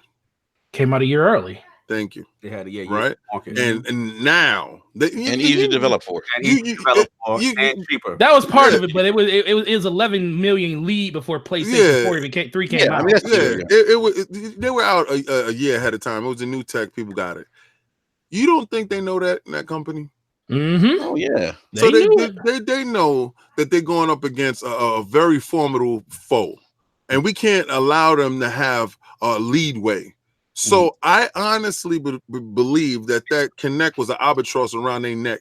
Like you said, that language. Remember the user interface? It was broken in the beginning. Like stuff wasn't implemented properly. We got blades and stuff changed over a period of time. It got to where it's at now. But I don't think they were ready as far as the interface. I don't think they was ready as far as the language with that Kinect. Because remember, you was able to talk to your Kinect. It was the Kinect 2.0. You was able to do all this magical stuff with it. It could see your infrared body between the bushes. And that aspect of it was an albatross around their neck. Instead of implementing it later, instead of bringing it out later and let the people a la carte the thing, they forced it on them. And I think that was a detriment because I think that also messed up the user interface. King, they also didn't launch with the correct development tools for developers. My understanding was, they were still using DirectX 9 or something, or I forget what DirectX they were using, but it wasn't even the DirectX they were supposed to be using or what they had in plan for the Xbox One when it launched. You got to start with that C to connect. Yeah, I always said that when I got my PS, I got both day one, and I always when I looked at PS4, the interface was clean. Yes, everything worked. It was, and when I got it was snappy. And when I got to the Xbox, I was waiting for stuff. Loading. So I always thought that I was like, this system, yes, they got it out, but it wasn't ready. It was probably it was like 6 months ahead of time, basically. It was because as 360 fans, we looked at it. We remember the consensus with the OS at the time was there's a step back. Yeah, we you guys had the OG OS with 360. Literally, all you had to do was copy paste, and you would have been fine. Yeah. And then we had regressions with party chat, the snap feature. Then remember the 2 TV heavy focus. You know what I'm saying? Yes. TV, watch NFL. TV. Too much. But at the end of the day, just real quick with the whole thing, I like what they're doing with it. I like that it's a single unified message. You know what I'm saying? With the Scarlett, with the Anaconda. So we believe. So we believe from what is speculated. And what I want to shout out Brad Sands. He made a good point. He said another thing that they're saying is the initial tests with xCloud have been so good and above their expectation at this stage, because we know we still haven't got public trials yet. He said that day. Oh, here goes Lord 5G. I love 5G perking right now. He's like this talking right now. But what they're saying is they're like, yo, they're so impressed with the tech that they're saying this could be their entry level model into people for the next gen that just want to, you know. Wow. Listen, B.R.A.P., I'm gonna tell you, B.R.A.P., I'm gonna tell you something because you didn't make it to E3, and I told you you was gonna miss out. And I see you say you coming next year. I'm gonna hold that. I'm gonna hold hold your knees to that,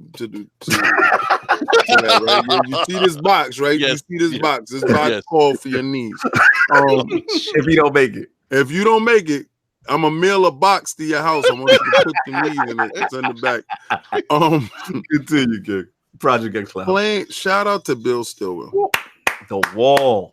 I'm going to tell you guys because you know I watch a little stupid comments that's under my video that's at 25,000 views right now. And I like to blowvate myself a little bit. You know, numbers. I like to spit them bars. Numbers speak. The receipts, the numbers. I'm blinging, baby. But I'm telling you, because Boom is right there. As gamers, I played other stuff. Certain things you want to be blown away by, right? I was blown away that this thing is finally being utilized. This cell phone, like we paid $1,000 for these things, and they have tech in it that's stronger than your Switch. That technically, some of this tech is stronger than the 360, stronger than a PlayStation 3. Right, and it's never been utilized. Facts. When I saw that, I said, my phone is it. The truth. Next year, I'm going to be doing raids from E3. I'm just bringing my controller and I'm out. And you out. Listen, people, again, we're not going to talk about other people's experiences, right? We could just talk for what we played, what we experienced. And I'm telling y'all right now, like I said, from what me and King touched, it was, because listen, I'm going to be real with y'all, Brap. Like, I am the most skeptical person when people blow V8. Me and King have been through it all. The 3DO era, Trip Hawkins, M2. I've been there with you guys. I get it. Through all the marketing speak and it's gonna do this and Virtual Boy. I used to play. Remember X Band? Y'all remember X Band? The dial with the cartridge on Genesis. I know what latency is. You know what I'm saying? And I'm the biggest person to say, yeah, it's gonna be okay. It ain't what they say it is, and I'm gonna test it. I'm gonna move around. I'm gonna really try to break this thing to see if I can catch the floor. Like that. That's how it is. I am the dude that's going to come in and try to really push your tech to see what I can get away with. And to have this thing in my hand, and I'm playing Halo 5, 60 frames per second. Yes, it was 720p. You couldn't tell me it was 720p with how gorgeous that Samsung Galaxy screen looked. And the movements, precise, stopping on a dime, no delay. I'm telling y'all right now, again, yes, you can say it's a controlled environment to an extent. Yes, we have to test that on our homes. Yes, we have to put 4G. I get all that. I will give you guys that. But to have such a strong initial impression like what King is saying and what Boom experienced, bro, it's mind-blowing. And it makes you walk away like, yo, they may have one. So if they're that impressed this early and saying that this would be an entry-level point for the next generation for people possibly through that Game Pass Ultimate subscription being part of it, that's a big deal. That's a big deal. I do agree with you guys to a certain extent. I haven't experienced it the way you guys did at E3, but I think they see the potential in this, especially in countries that have a far better network infrastructure than we do, like South Korea, like Japan. They have Azure data centers. They have 2 in Japan. They have them also in Korea. And I think that's where we're starting to get some of that talk from Phil about, hey, I'm looking at potentially acquiring a Japanese developer or setting up our own studio, because typically really the kind of games that are first party that Xbox has aren't the kind of games that the Japanese gravitate to. And but then you got stuff like what was that Crisis X game that they showed at E3, that's the most hottest game in South Korea. Like for them, this is giving them a new way of trying to get into a market that they've been traditionally shut out of in Japan and Asia. That's really going to be crucial for them. It's good. I think that's a really good thing. Although over here, I think for us, it's still always going to be a secondary method of playing games. So always, because you know everyone's going the same way how King talked about how he's got like a $80,000 PC, you know, sitting there. but he still want that console experience of sitting on his couch and playing his games. I'm the same way. Like I haven't built the PC because I just like sitting in my computer chair and playing games. I actually moved my Xbox and PlayStation into my home work office. And for a while it was cool, but I prefer my 4K HDR 60-inch TV and sitting on my couch, and I had to move it all back. So like there's some people that's just the way they are. And I think I even said this with Enrique on B.R.A.P.s last week, that you know, like they're really trying to capture that mobile market too. The 51% of all total revenue out there for gaming revenue comes from mobile, and Sony is seeing that, and they kind of rubbing their hands together. Microsoft seeing that they rubbing their hands together, but like these people don't really, don't really always gravitate to kind of games that we love, right? So I think they're going to also start like that's why they come out with Gears Pop. You know, they want to get something that's going to get the people who will play on the go. I want to pop Gears. I want to do that. I play a lot of stuff when I'm waiting online and I'm doing things. Exactly. And if I can stand online, I can be in the rig with my people and have my Bluetooth in my ear. Forte, I'm just thinking about doing my Destiny grind, stuff that I hate doing, you know what I'm saying? Just remotely and still. I mean, Phil Spencer's playing Destiny. They're telling me like he's over to Japan. He's playing. He's a big Destiny fan. You know what I'm saying? And he's doing that on Xbox. Like that type of stuff excites me. And to have your achievements, all that Xbox Live integrated, you know, feature set continuing after the home console. And I agree with Slow. This is not for everybody. Like there's people who's just going to want their dedicated console experience. That's not going anywhere. That will always be the number one way to play. But to have this option is going to be exciting for a lot of gamers. So that's what I got. Shout out Jay Barry in the PlayStation Nation in the building. That's what's up. I see you. Let's move right on because we got to get out of here soon, man.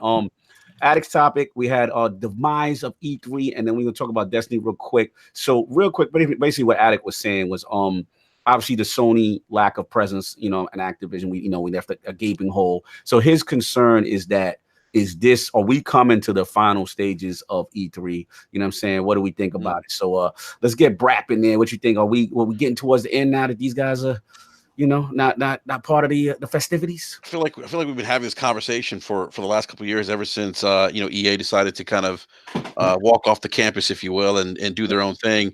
Look, people outside to catch strokes in the heat in the sun, and not people out. Shout out to EA for trying to kill people. Yeah, shout out to the stroke out there. EA Play when you waiting on. Oh my goodness! No, I haven't been to E3, but you know, we asked this question. We had Matt Piscatello on from MPD. He's the great MPD show. Listen to the show. Great show.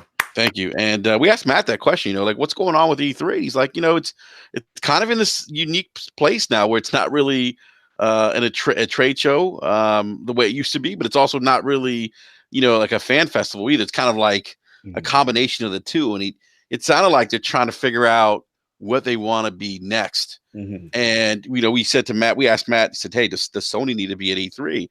And do you think they'll be at E3 next year? And he's like, you know, it's 50-50. He thinks that in today's day of age with influencers, and I'm going to paraphrase some of the stuff he was saying here, but more or less he was saying like, you know, they could be okay with, you know, not going to E3 because of things like YouTube, things, you know, social media, events like PSX, where they have a little more control of the messaging, where you necessarily don't have to use E3 anymore to get the message out there. And so I thought that was kind of interesting, and which would leave, I think, the, you know, E3 in a kind of interesting, you know, situation where if it's not really going to be a traditional trade show, you know, what is it going to be then? You know, is it going to be more like a PAX? He does think that they need to maybe make it toward. I think his thing was, if he was head of the SA, he would make it more like a Gamescom, where you have like a day for you know, the press and for the industry, and then the next 3 days would be all for the fans. And that may make more sense, you know, for E3.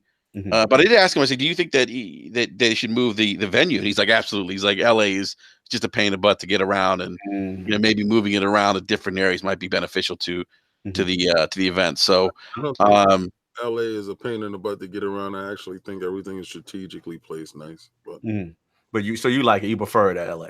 No, I wanted to go all over. Okay. I don't want to. Are you finished, Brad? Yeah. I mean, go ahead, man. Okay, I didn't want to jump in your turn. No. All right. Being going there, right? And the first year I went, it was closed off to the public. Okay. And knowing that when it was just a trade show, and you would go in and it was just media, and you were able to sit down and get your interviews, and it seemed like productivity was at a high. But remember, we're at a transition year. So the fact that Sony took off is because, one, they had nothing to show. All they can do is actually hurt themselves. So they said, you know what, we're not gonna waste the money. We're gonna let these dudes, you know, say whatever. And people thought they was gonna put out something during the show. They didn't. I don't think that the fact that Sony 100 watching, hit that like button, y'all. Shout out to 100. Let's go. Come on, hit that like.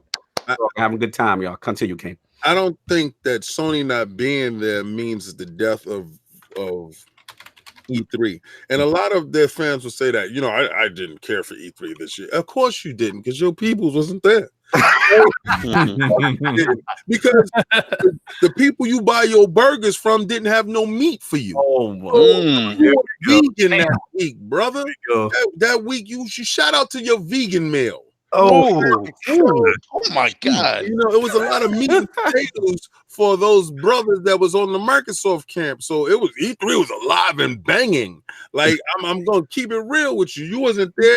You were looking through your TV screen. It wasn't nothing for you to see. So of course you're gonna feel like it's a death or something if it's nothing for you to view. Like a lot of people that go to Netflix and be like, yo, there's nothing on Netflix for me. It's the death of Netflix.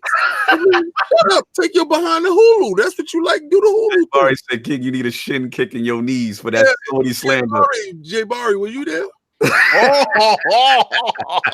You don't go for my man Barry. That's Boogie down. You too, sir. Knees is in the box. All right.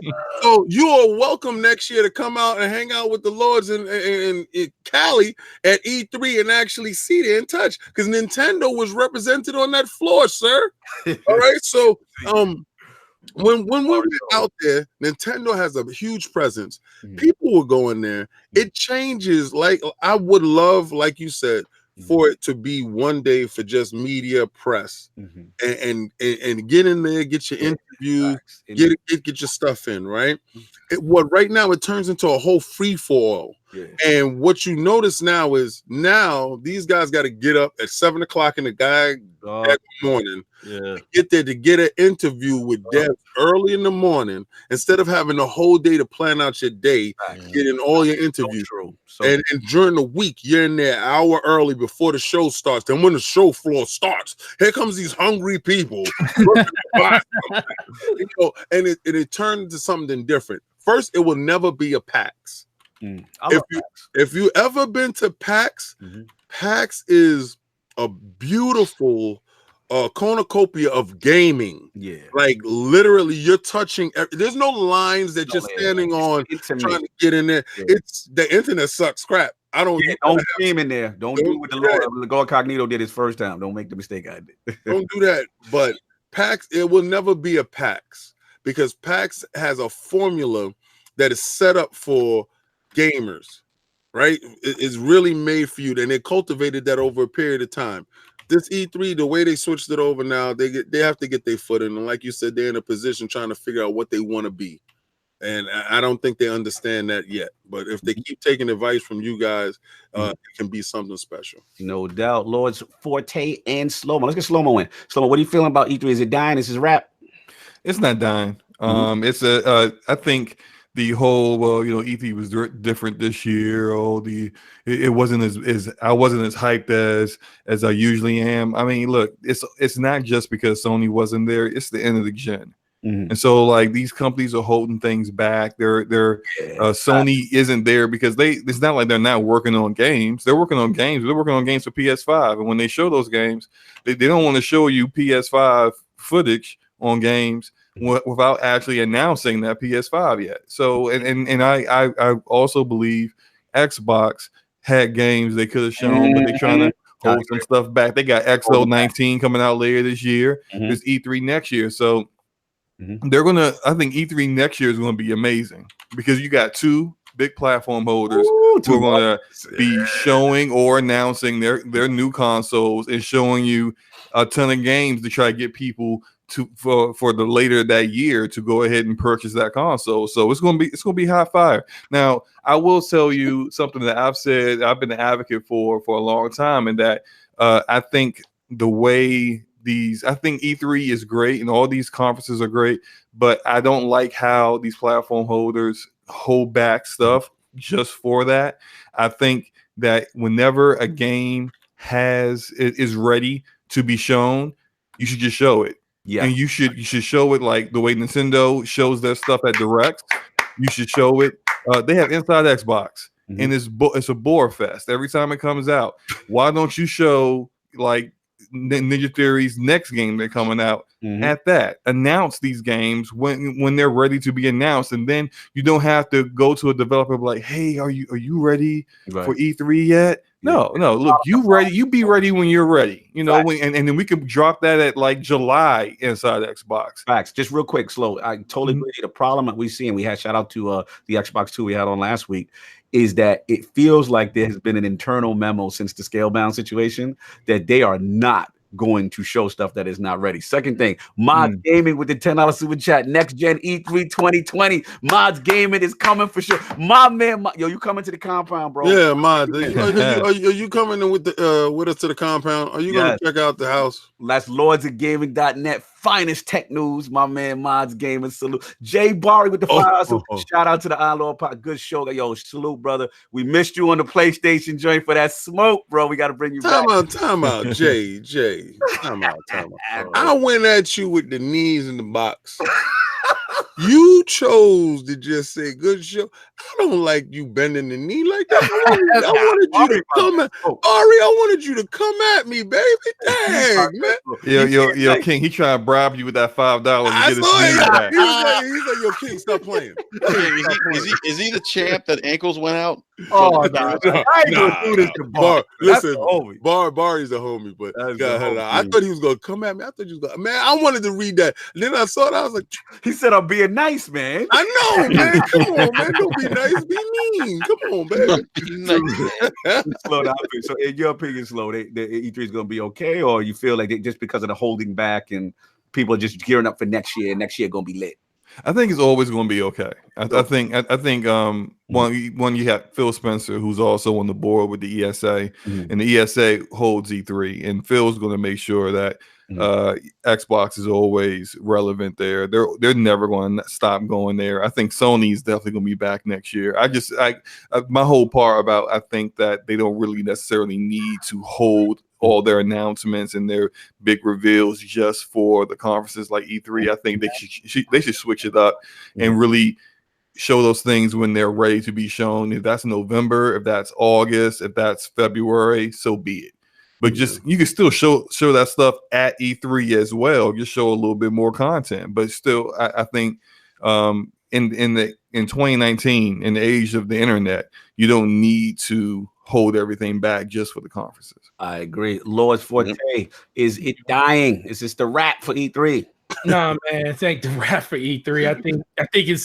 I think we're gonna get a whole nother breath of fresh air when next year comes out. I think new systems, excited, bro. New systems by itself will do that. That's the only reason I didn't go this year. I was like, man, why would I go? I said it was nice to go this year. I ain't trying to pay that ticket though. Not trying to pay that ticket this year. So I already told my wife, I was like, next year, gotta be there next year. This is you, B.R.A.P., Fonzarelli, but tell the wives now. Yeah, I told my wife already. My wife already knows. All right, start planting the seed. I Yo, told B.R.A.P., you know it ain't no refunds, right? Once the money's in, the money's in. There's no back out. Yeah. The money's in. my wife. I will tell her that too, but honey, once I put in, that's it. Well, I told my wife she'd been wanting to go to San Diego Comic-Con for like the last couple of years, so I already told her. I was like, well, I'll go to E. If I go to E3, we'll go to San Diego Comic-Con next year. So Nice. we're already saving up for that. So that's gonna be a big 2 months. Shout out to you on the bribe. Smart man. Bro, you got to bribe the dog. I can't go in the look. I work for GameStop. I already leave for a whole week to go to our own little conference where we have our little thing with the developers and stuff for a week. So me to do that twice in 1 year and she not get anything out of it, not gonna happen, bro. It's a give and take, brother. I feel you. Yeah, so I think it's still going to be relevant. I just think that next year is going to be incredible. After that, it just comes down to the venue. Microsoft hasn't been inside of the actual E3 arena for the last 2-3 years now. Nintendo's been gone forever, and freaking EA is off in the bushes in Hollywood. So if it ain't died by now, it's not going to die within the next few years, just because everybody's going to be back under the same roof for the most part in the same area. This is a misnomer. This is the misnomer. Real quickly, on the Microsoft front, they have their whole Microsoft Theater. Right. All right. And that, I mean, to not use your own place, your own building, that's kind of crazy, right? But they use their own place. But then in the convention hall, there's an Xbox whole section there.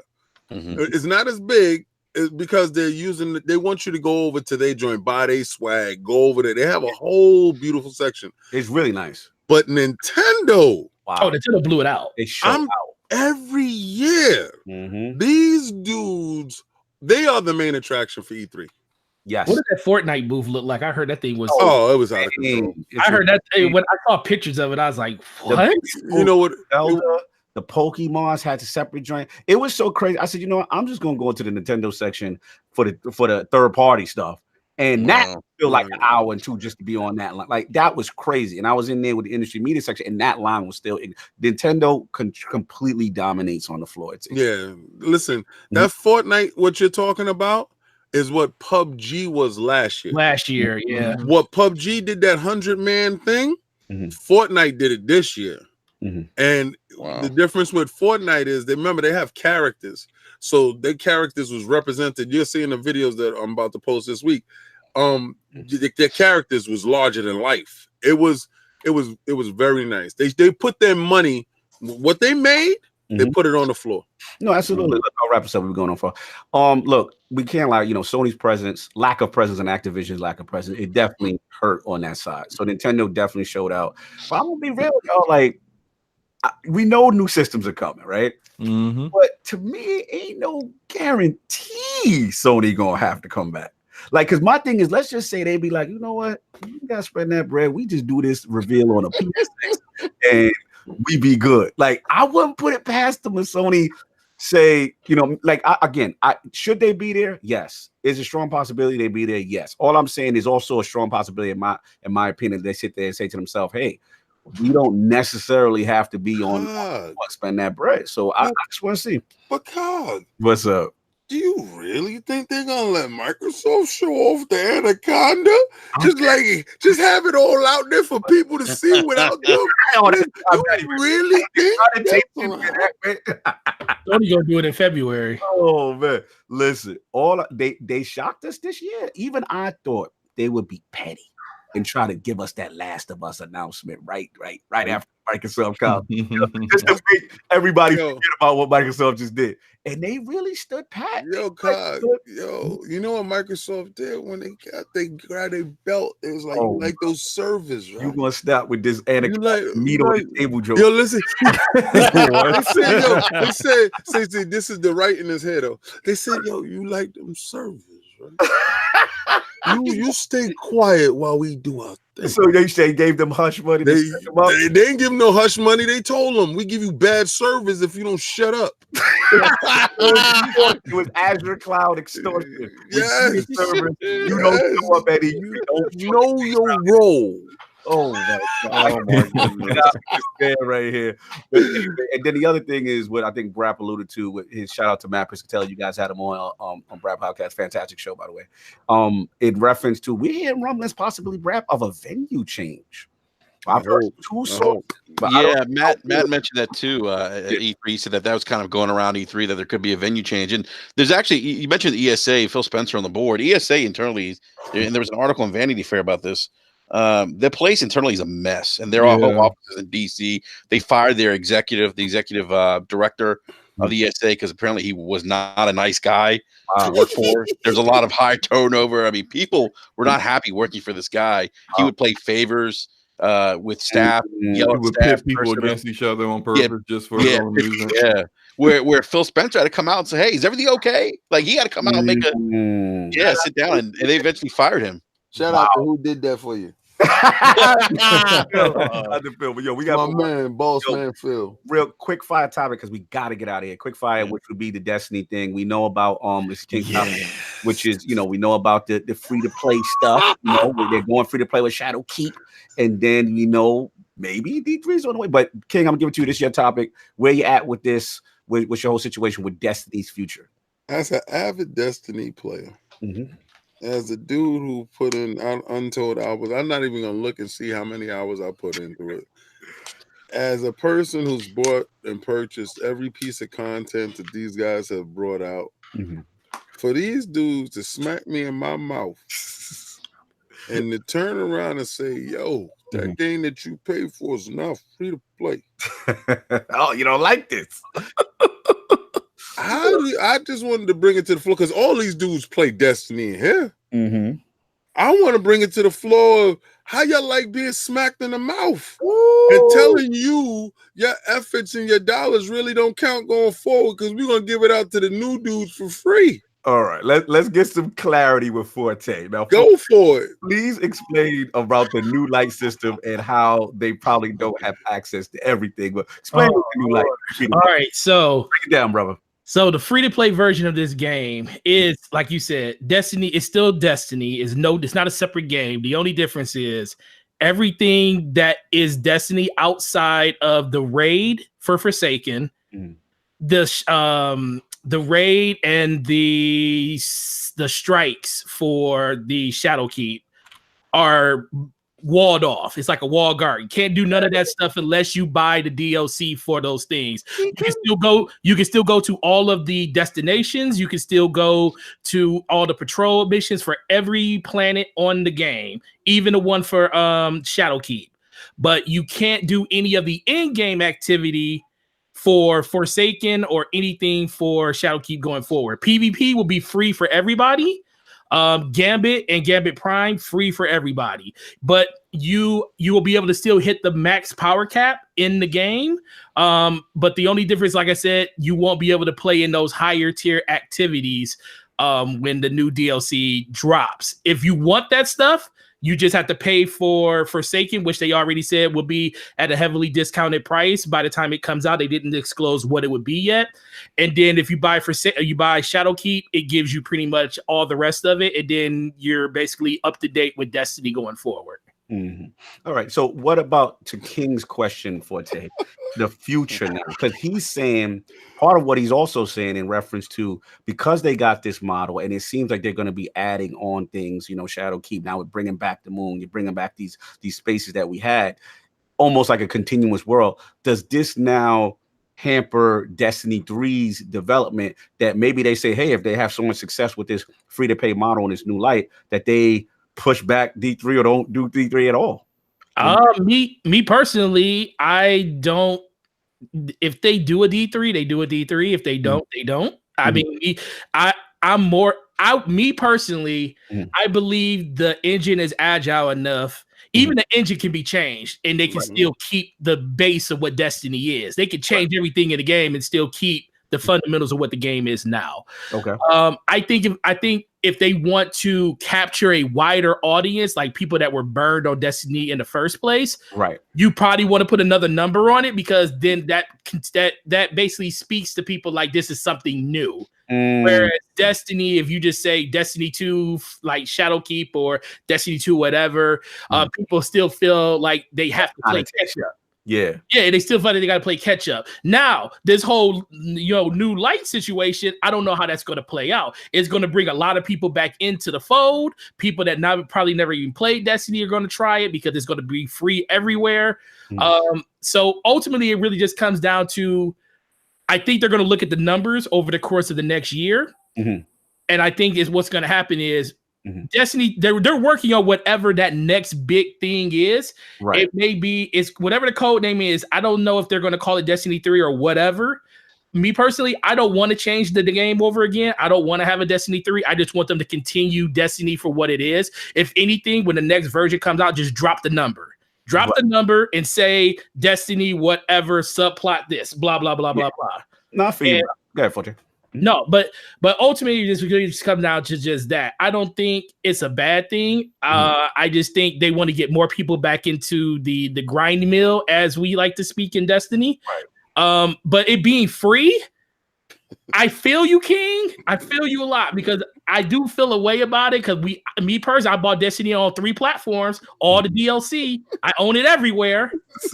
And I'm gonna do, and Shadowkeep, I'll buy everywhere again, because they already said you got to buy Shadowkeep to be able to play the new content. So I'm gonna buy it on 3 different platforms so I can play save across all 3 of them. But the experience that I've got over 5 years of this game, the $500 or $600 I gave them for this game over the course of 5 years, I don't even think about that no more. I literally don't think about it no more. You feel a resentment, like King is saying? No, I don't feel it. I don't feel it. Okay, time out. Forte, let me give it to you this way. Because you palatable for it for that way, right? Yeah. How do you feel? How do you feel the guy with no wallet comes and jumps and plays Gambit Prime with you? And after you pay for Gambit Prime, you got in there. You got no wallet guy jumped in there and was like, yo, what we gonna do this strike? He grabbing all your moats. He getting all your moats. He banking all your moats. He messing up your game. Broke man Sims is inside your game, tearing up the moats and just dancing. Why can't it be that? This is his name, Broke Guardian 44. Broke Guardian 44. No, man. Look, I still hold the same way, man. I feel like this will breathe more life into the game. I'm sorry if you haven't played the riff raff in. Listen, if you haven't played riff raff, look, I don't have this problem as much on console, but when I was on PC, and Kai can literally attest to this. Crucible on PC is God, it's like once you get to a certain tier. You're playing against the sweatiest of the sweatiest people. It's like, dude, I'm sorry. I used to like on console, I'm good, but I'm at the top tier, but there's so many what do you mean sweaty of the sweatiest? Dude, sweaty of the sweaty. Yeah. Super sweaty. It take mad long to find matchmaking. Yes. You know what I'm saying? It's a thing. Here's the thing too. Like, we gotta also stuck this since they announced that Rap don't know what sweaty mean though. Like, this is like you didn't explain to him what sweaty means. Yeah, like, what do you mean by sweaty? Means the whole, basically the top percentile, the guys that normally go to the lighthouse, the esport kind of guy, the guy that the guys that are in the chair all day. Yeah, try hard. Yeah, even better. I go into a game with my friend, and he doesn't even play the game, but he don't want to play with me because I'm playing in an echelon of people that don't want to ever turn it down. They just want to keep playing super hard all the time. And that's what Destiny on PC is. It's like ridiculous. Like I said, it's not as bad on console because there's so many more people. But just imagine what this infusion of new people is going to bring into the game. Right. I'm sorry. I like you just want people to kill. Wow. He wants to buff his stats. Yo, Kai. Let the casuals in. Hey, casuals in. Hey, what do we call the Guardians when they first come in? What are they? Blueberries. They them blueberries. They Guardians and they blueberries. I want to see little numbers above people's heads trying to do stuff in a game that I can't, that they can't do yet. That to me that's when I enjoy the game the most, because I know more people are coming into the game versus recycling the same 30,000 people every other day. Shout out to Forte for shacking kids. He want to take him to the biddies. He want to take you to the biddies. Yes. I feel that. Here's the thing, though. It's like only thing is one negative to that, Forte. All them blueberries not knowing how to do a heroic public event. Well, brother, we lived through that already. I'll live through that. I'll live through that small detail to be able to not sweat in the crucible every 10 minutes. And the last thing we gotta say, with the announcement of Shadowkeep, this is the first time Destiny's active user base is over 1 million. Shout out to my article in a long time. Your article is legit, bro. So that's what. Let me get Slow-Mo because he's the Division Borderlands guy. He's the all right. So talk about Division in like a month. Oh, shots. Oh. I think it's about time I announced this. I've started my own YouTube channel now, and I got one video out. All right, Slomo. I got my first video out, just like an introduction video. Backslap Radio. But my next video that should be coming out tomorrow actually is what's wrong with the Division 2. So I'm actually coming from you. Wow.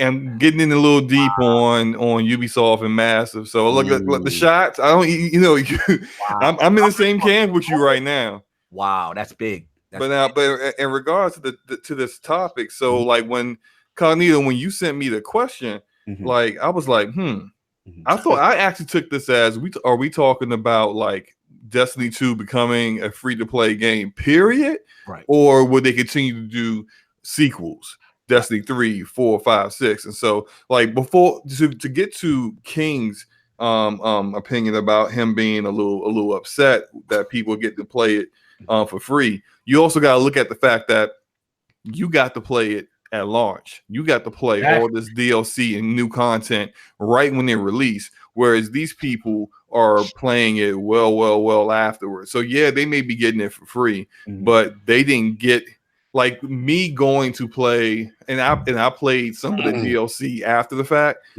Me playing it when no one else was playing it, and not really having a lot of people to try that content with me, and me people. When I did play it with people, they already had played through it, and the same, they didn't have the same excitement that I had. It's not the same. So these people are missing out on the experience that you got to feel like the full excitement of. So it's still like it's not the same experience anymore, and therefore, they're not going to get the same experience you got. You don't have nothing to worry about. If I was you, I wouldn't be upset, because it's like I paid full price and I got it when it was brand new versus somebody coming in and playing, old content. Right. He didn't pay full price. I paid for part of it. Listen, my thing is fake anger. Just like I'm saying, I don't really care because I play with the same individuals every day anyway. So we get a blueberry and we vote them in and we boot them out. So that's how it goes. we gotta make a key point too. I'm gonna give it back to you slow. Is that what they're doing with New Light that I like is one of the things about Destiny that's very frustrating is if someone that is new that hasn't, let's say Enrique comes in, he's like, yo, I want to get down with y'all, right? The problem has always fundamentally been with Destiny is for a new guy has to now got to do all the old story content. He got to do all this old content just to get up. And let's be honest, as an advanced Destiny player, we want B.R.A.P. to play, but I don't want to have to do that old stuff with him. You know what I'm saying? We just want him to be at level. And what I like with Power Surge bounties and New Light, what they're doing is saying, yo, he ain't got to do the campaign. He do this one little mission, get a whole bunch of blues that'll put him at 690 or whatever the current light level is, and he's ready to rock in all activities with us. Yes. That's a huge change because I know people, shout out Eric Jackson, that brought me back. Yeah, like people sit there and be like, okay, I'll play, but y'all so far ahead. what's the incentive? And us as let's be real, Forte. Do we really like going through base campaign stuff to bring your mans up? Like it's frustrating. So I love that aspect. Not at all. I lived Destiny when people wouldn't play if you didn't have a Gallahorn. Facts. You know Gallahorn? Kicked out the party real fast. Yeah. Oh, you don't have a Gallahorn? You can't do this raid with us. Yeah, Gallahorn Shane. King, we were on that. But wait, no, shout out to me telling you ain't got one. Sit in the corner and don't touch nothing. Just look at us and try to figure it out. You just sit down and be quiet. Oh my God. To get to something I actually wanted to really discuss, I've been kind of excited to talk about this all show. For real, I think that and me being a Warframe player as well, I'm deep into the loot shooter genre. Like I play all of it.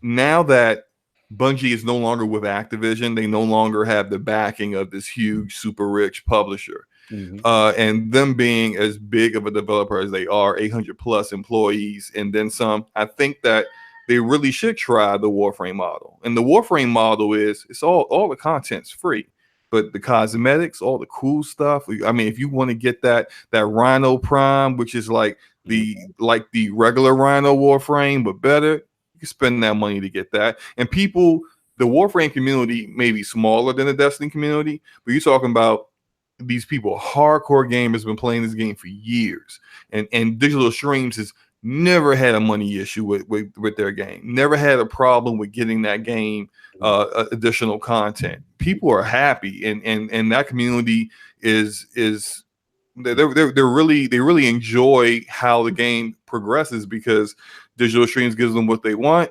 and they don't mind putting money up to pay for certain things. I think that is, and this is the only really loot shooter that doesn't have the backing of a major publisher that's out there getting it done. I think if Bungie really wants to be successful and continue the game going, they might want to roll that Destiny 3 content into what Destiny is now. Maybe drop that too, change the name, and let it just be Destiny. And then continue going forward. You're getting like just big content updates, but this would make people like actually go to the Eververse and be like, I'm gonna put some money in because I really want this game to continue, and I'm enjoying the game that I'm playing, and it's helping this developer out. No doubt. Real I think you're gonna get your wish from someone on that one. Yeah, I think you get your wish. B.R.A.P., you want to wrap this thing up, man? Where you at with it? With this whole for a free to play thing? Yeah, I'm down for it. I love the free to play model. I think it's inviting for more people. I think more people in the game is good. It keeps the game going, and I think that I sort of asked the B.R.A.P. guys in DM. Do you think that games as a service, all games as a service, should go free to play model? And I forget what you guys. I think most of us kind of said they should. Games like Sea of Thieves or Anthem, they charge you $60 and the game's release broken or don't have enough content. I think this is the way to go. Give people the option to try it out for free, and if they want to buy into the community, they can. I'm all for options, so I think this is a good thing for the. That's right. Get Game Pass. Yeah, man. I'm with you. I think Game Pass. Great topic, King. I think new engine is gonna be fantastic. My gut still says D3 comes. You know what I'm saying? I think it's dead. Oh, okay. That's interesting. I still think because Luke Smith kind of alluded when they pressed him, about that. He's like, we can't comment on the next thing we're working on. So when I hear that, to me, that's like you still cooking. You know what I'm saying? But I mean, if this model works, to your point, King, you never know. This is why I think it's dead. World of Warcraft has shown. I was gonna say World of Warcraft, yeah. Right. These dudes don't need to do anything. They will keep the same engine and give you DLC over and over and over again. And they went to a free-to-play type of model too, where they were allowing people get the early access to this stuff, the earlier stuff that nobody's buying, that nobody cares for. Us elite players, right? Will get the new DLC that comes down. We have access to that content, and while we have the blueberries, don't have access to that content. And this is nothing new.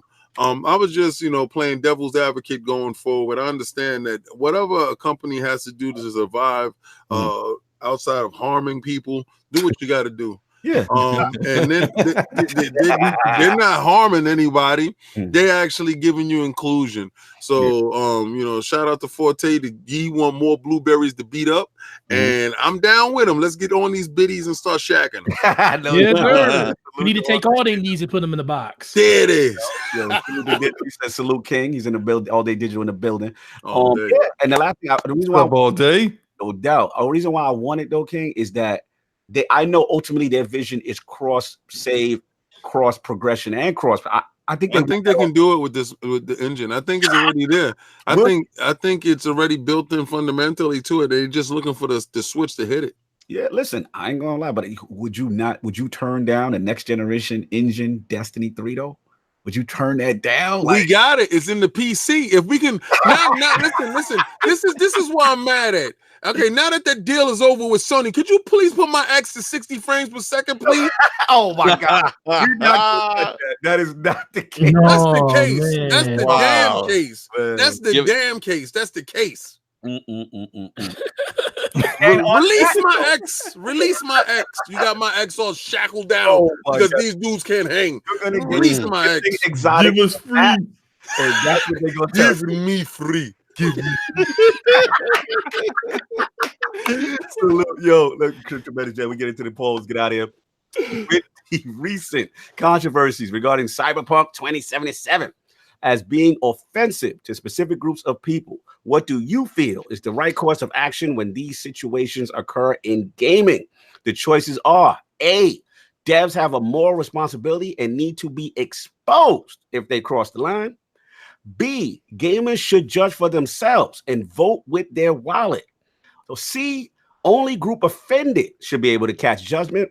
Or D, I don't care as long as that collector's edition is still in stock. I'm down with that. That is the question. Those are the answers. Lord Forte, Lord Slomo-Backslap, and Lord B.R.A.P.s. We have mini B.R.A.P. in here without Eric Jackson and B-Money. Brothers, where can people find you? Forte, where can people find you, sir? Oh man, like you already said, on the infamous B.R.A.P. podcast, man. That's where we put it down every Wednesday at 9 p.m. with these two other fine fellas and the other two people that aren't here with us. Gaming Forte at Twitter and YouTube, man. Destiny content all the time, man. Speak to Mind on Twitter, man. Putting up crazy memes with Pikachu and stuff on my YouTube channel just because I'm bored at work sometimes. But man, this was a pleasure. I really was looking forward to this ever since the invite came, and baby, I told you I got you. I told you. I know you told me 3-4 weeks ago, man, but I really appreciate it, man, getting a chance to hang with you guys, and I can't wait for E3 because I'll be shoulder to shoulder with you guys there next year. Oh boy, you, brother, that's gonna be lit, man. Lord Slomo of the Black Slap. What's going on, brother, man? Where can the people find? Salute on your YouTube channel, man. Finally. Thank you, appreciate that. Yeah, you guys can catch me on Twitter and YouTube. I can say that now, and YouTube, the same name, at Slomo-Backslap. My YouTube channel is gonna be a little different. I'm gonna be really getting into like all the looter shooters. I'm talking Destiny, Division 2, Warframe. I may even do a little funeral, a little eulogy for Anthem every now and then. You know, a little something for the dead homies out here. You know, for the dead loot shooters out there. Remember when B.R.A.P. was all lit on that? We all got caught out there. We all got caught. No, we didn't. No, we all did not. Correct. Y'all knees is in the box. You are. I gotta admit, I was high on Anthem too, man. And I was just kept thinking, like, you know what? They gotta fix all this before the game come out, right? Wrong. So, yeah. I mean, hey, I'll take an L on that one, man. I spent $100 on the PC version to play it a week early. I'll take the L, and guess what? I haven't played. I played it the first 2 weeks and ain't played it since. Hold on. I ain't had that thing uninstalled for the past 2 months. You got a box? You got a box for me there, sir? A special box for you right here. I want you to put your knees in the box. I'll put my knees. He doesn't get a light. No fraud light, no alert. He don't got to get a fraud because he didn't fraud it. Yo, he actually. Hey, bro, $100? $100 version of EA Premiere on PC to get it 7 days early. Wow. No doubt. Lord B.R.A.P.s. Good to have you in here, brother. Where can people find you? What is going on, sir? I just want to say, always a pleasure to come on the IOP. Love you guys. No Keep doubt. up the great work, man. Seriously, you guys are one of the best out there. So thank you for having me on. And yeah, you can find me on if you go to YouTube, go to the Basement Radio Arcade Podcast. You can find us there. We broadcast every Wednesday nights at 9 p.m. Eastern Standard Time. And I've been known to drop a rant or two. Yeah, had a great rant last night, as a matter of fact, 2-hour rant on Xbox on Phil Spencer's comments on Xbox Live not being a platform for free speech. And I had Italian Clowns and Mr. Boomstick. All the join me and Slomo. Yeah, Slomo joined us towards the tail end too. And it was a great conversation, man. 2 hours long. A lot of interesting comments in the comment section. You'd be surprised, or maybe not surprised, but definitely check that out. It was a good one. So, gentlemen, thank you again, though. Always a pleasure. Absolutely. Please, check out the Basement Radio Arcade Podcast. Those are our brothers, man. Love that show. And like I said, I told Slomo, I told B.R.A.P. when you added those two, I really felt to take the show to the next level. I loved y'all before. And now it's like an extra dynamic. That's the Tomax thing. That's the G.I. Joe battling going on right there that I love. But salute the B.R.A.P. podcast. Please watch those brothers. Really good. Eric Jackson, B Money, the crew. You know what I'm saying? We have to show love to you guys, man, because you guys have always supported us as well. So salute on that. Lord King with all the smoke today. Where can people find you? What's going on, KOS, man? Well, okay. For those who didn't know, if you wasn't here earlier in the show, I got to say RIP to two statues that buckled under the rope, the stress of my my shelving. It was Wonder Woman, it was Batman, it was $900 worth of statues dead. All right, so I just reached out to somebody to see if they can actually repair them. I know there's a fabric cape for the Batman, so that cape on the Batman was a heavy resin cape, so that is broke. Wonder Woman's hair is all messed up. So what I'm gonna do right now is I'm gonna get the table out, I'm gonna lay out the pieces, and I'm gonna take pictures, and I'm gonna send it to the guy, see if he can actually repair it, if he can fix it. If not, then they're gonna go into the bushes, and I'll probably have to order. But they were part of the original Holy Trinity, which is Batman, Wonder Woman, and Superman. In the order that you want to choose, that's you. But I also have the second Holy Trinity that's in boxes that's going to be unboxed soon. So I'm going to try to gather my thoughts, get that together, because I was distraught this morning. Trust me when I tell you this, nobody wants to go inside their little secret area and find out it's been, something been wrong. Like if you ever been robbed or something. That's the worst feeling, bro. We know, and we know how much effort you put with them statues. So it definitely hit me home. Feels it too, bro. So, but this week I got something like I told y'all. If y'all watched the last video, I gave you a hint on what's the next video gonna be, and trust me, for all you guys that like cosplay, that like tights, this is gonna be some eye candy for you. That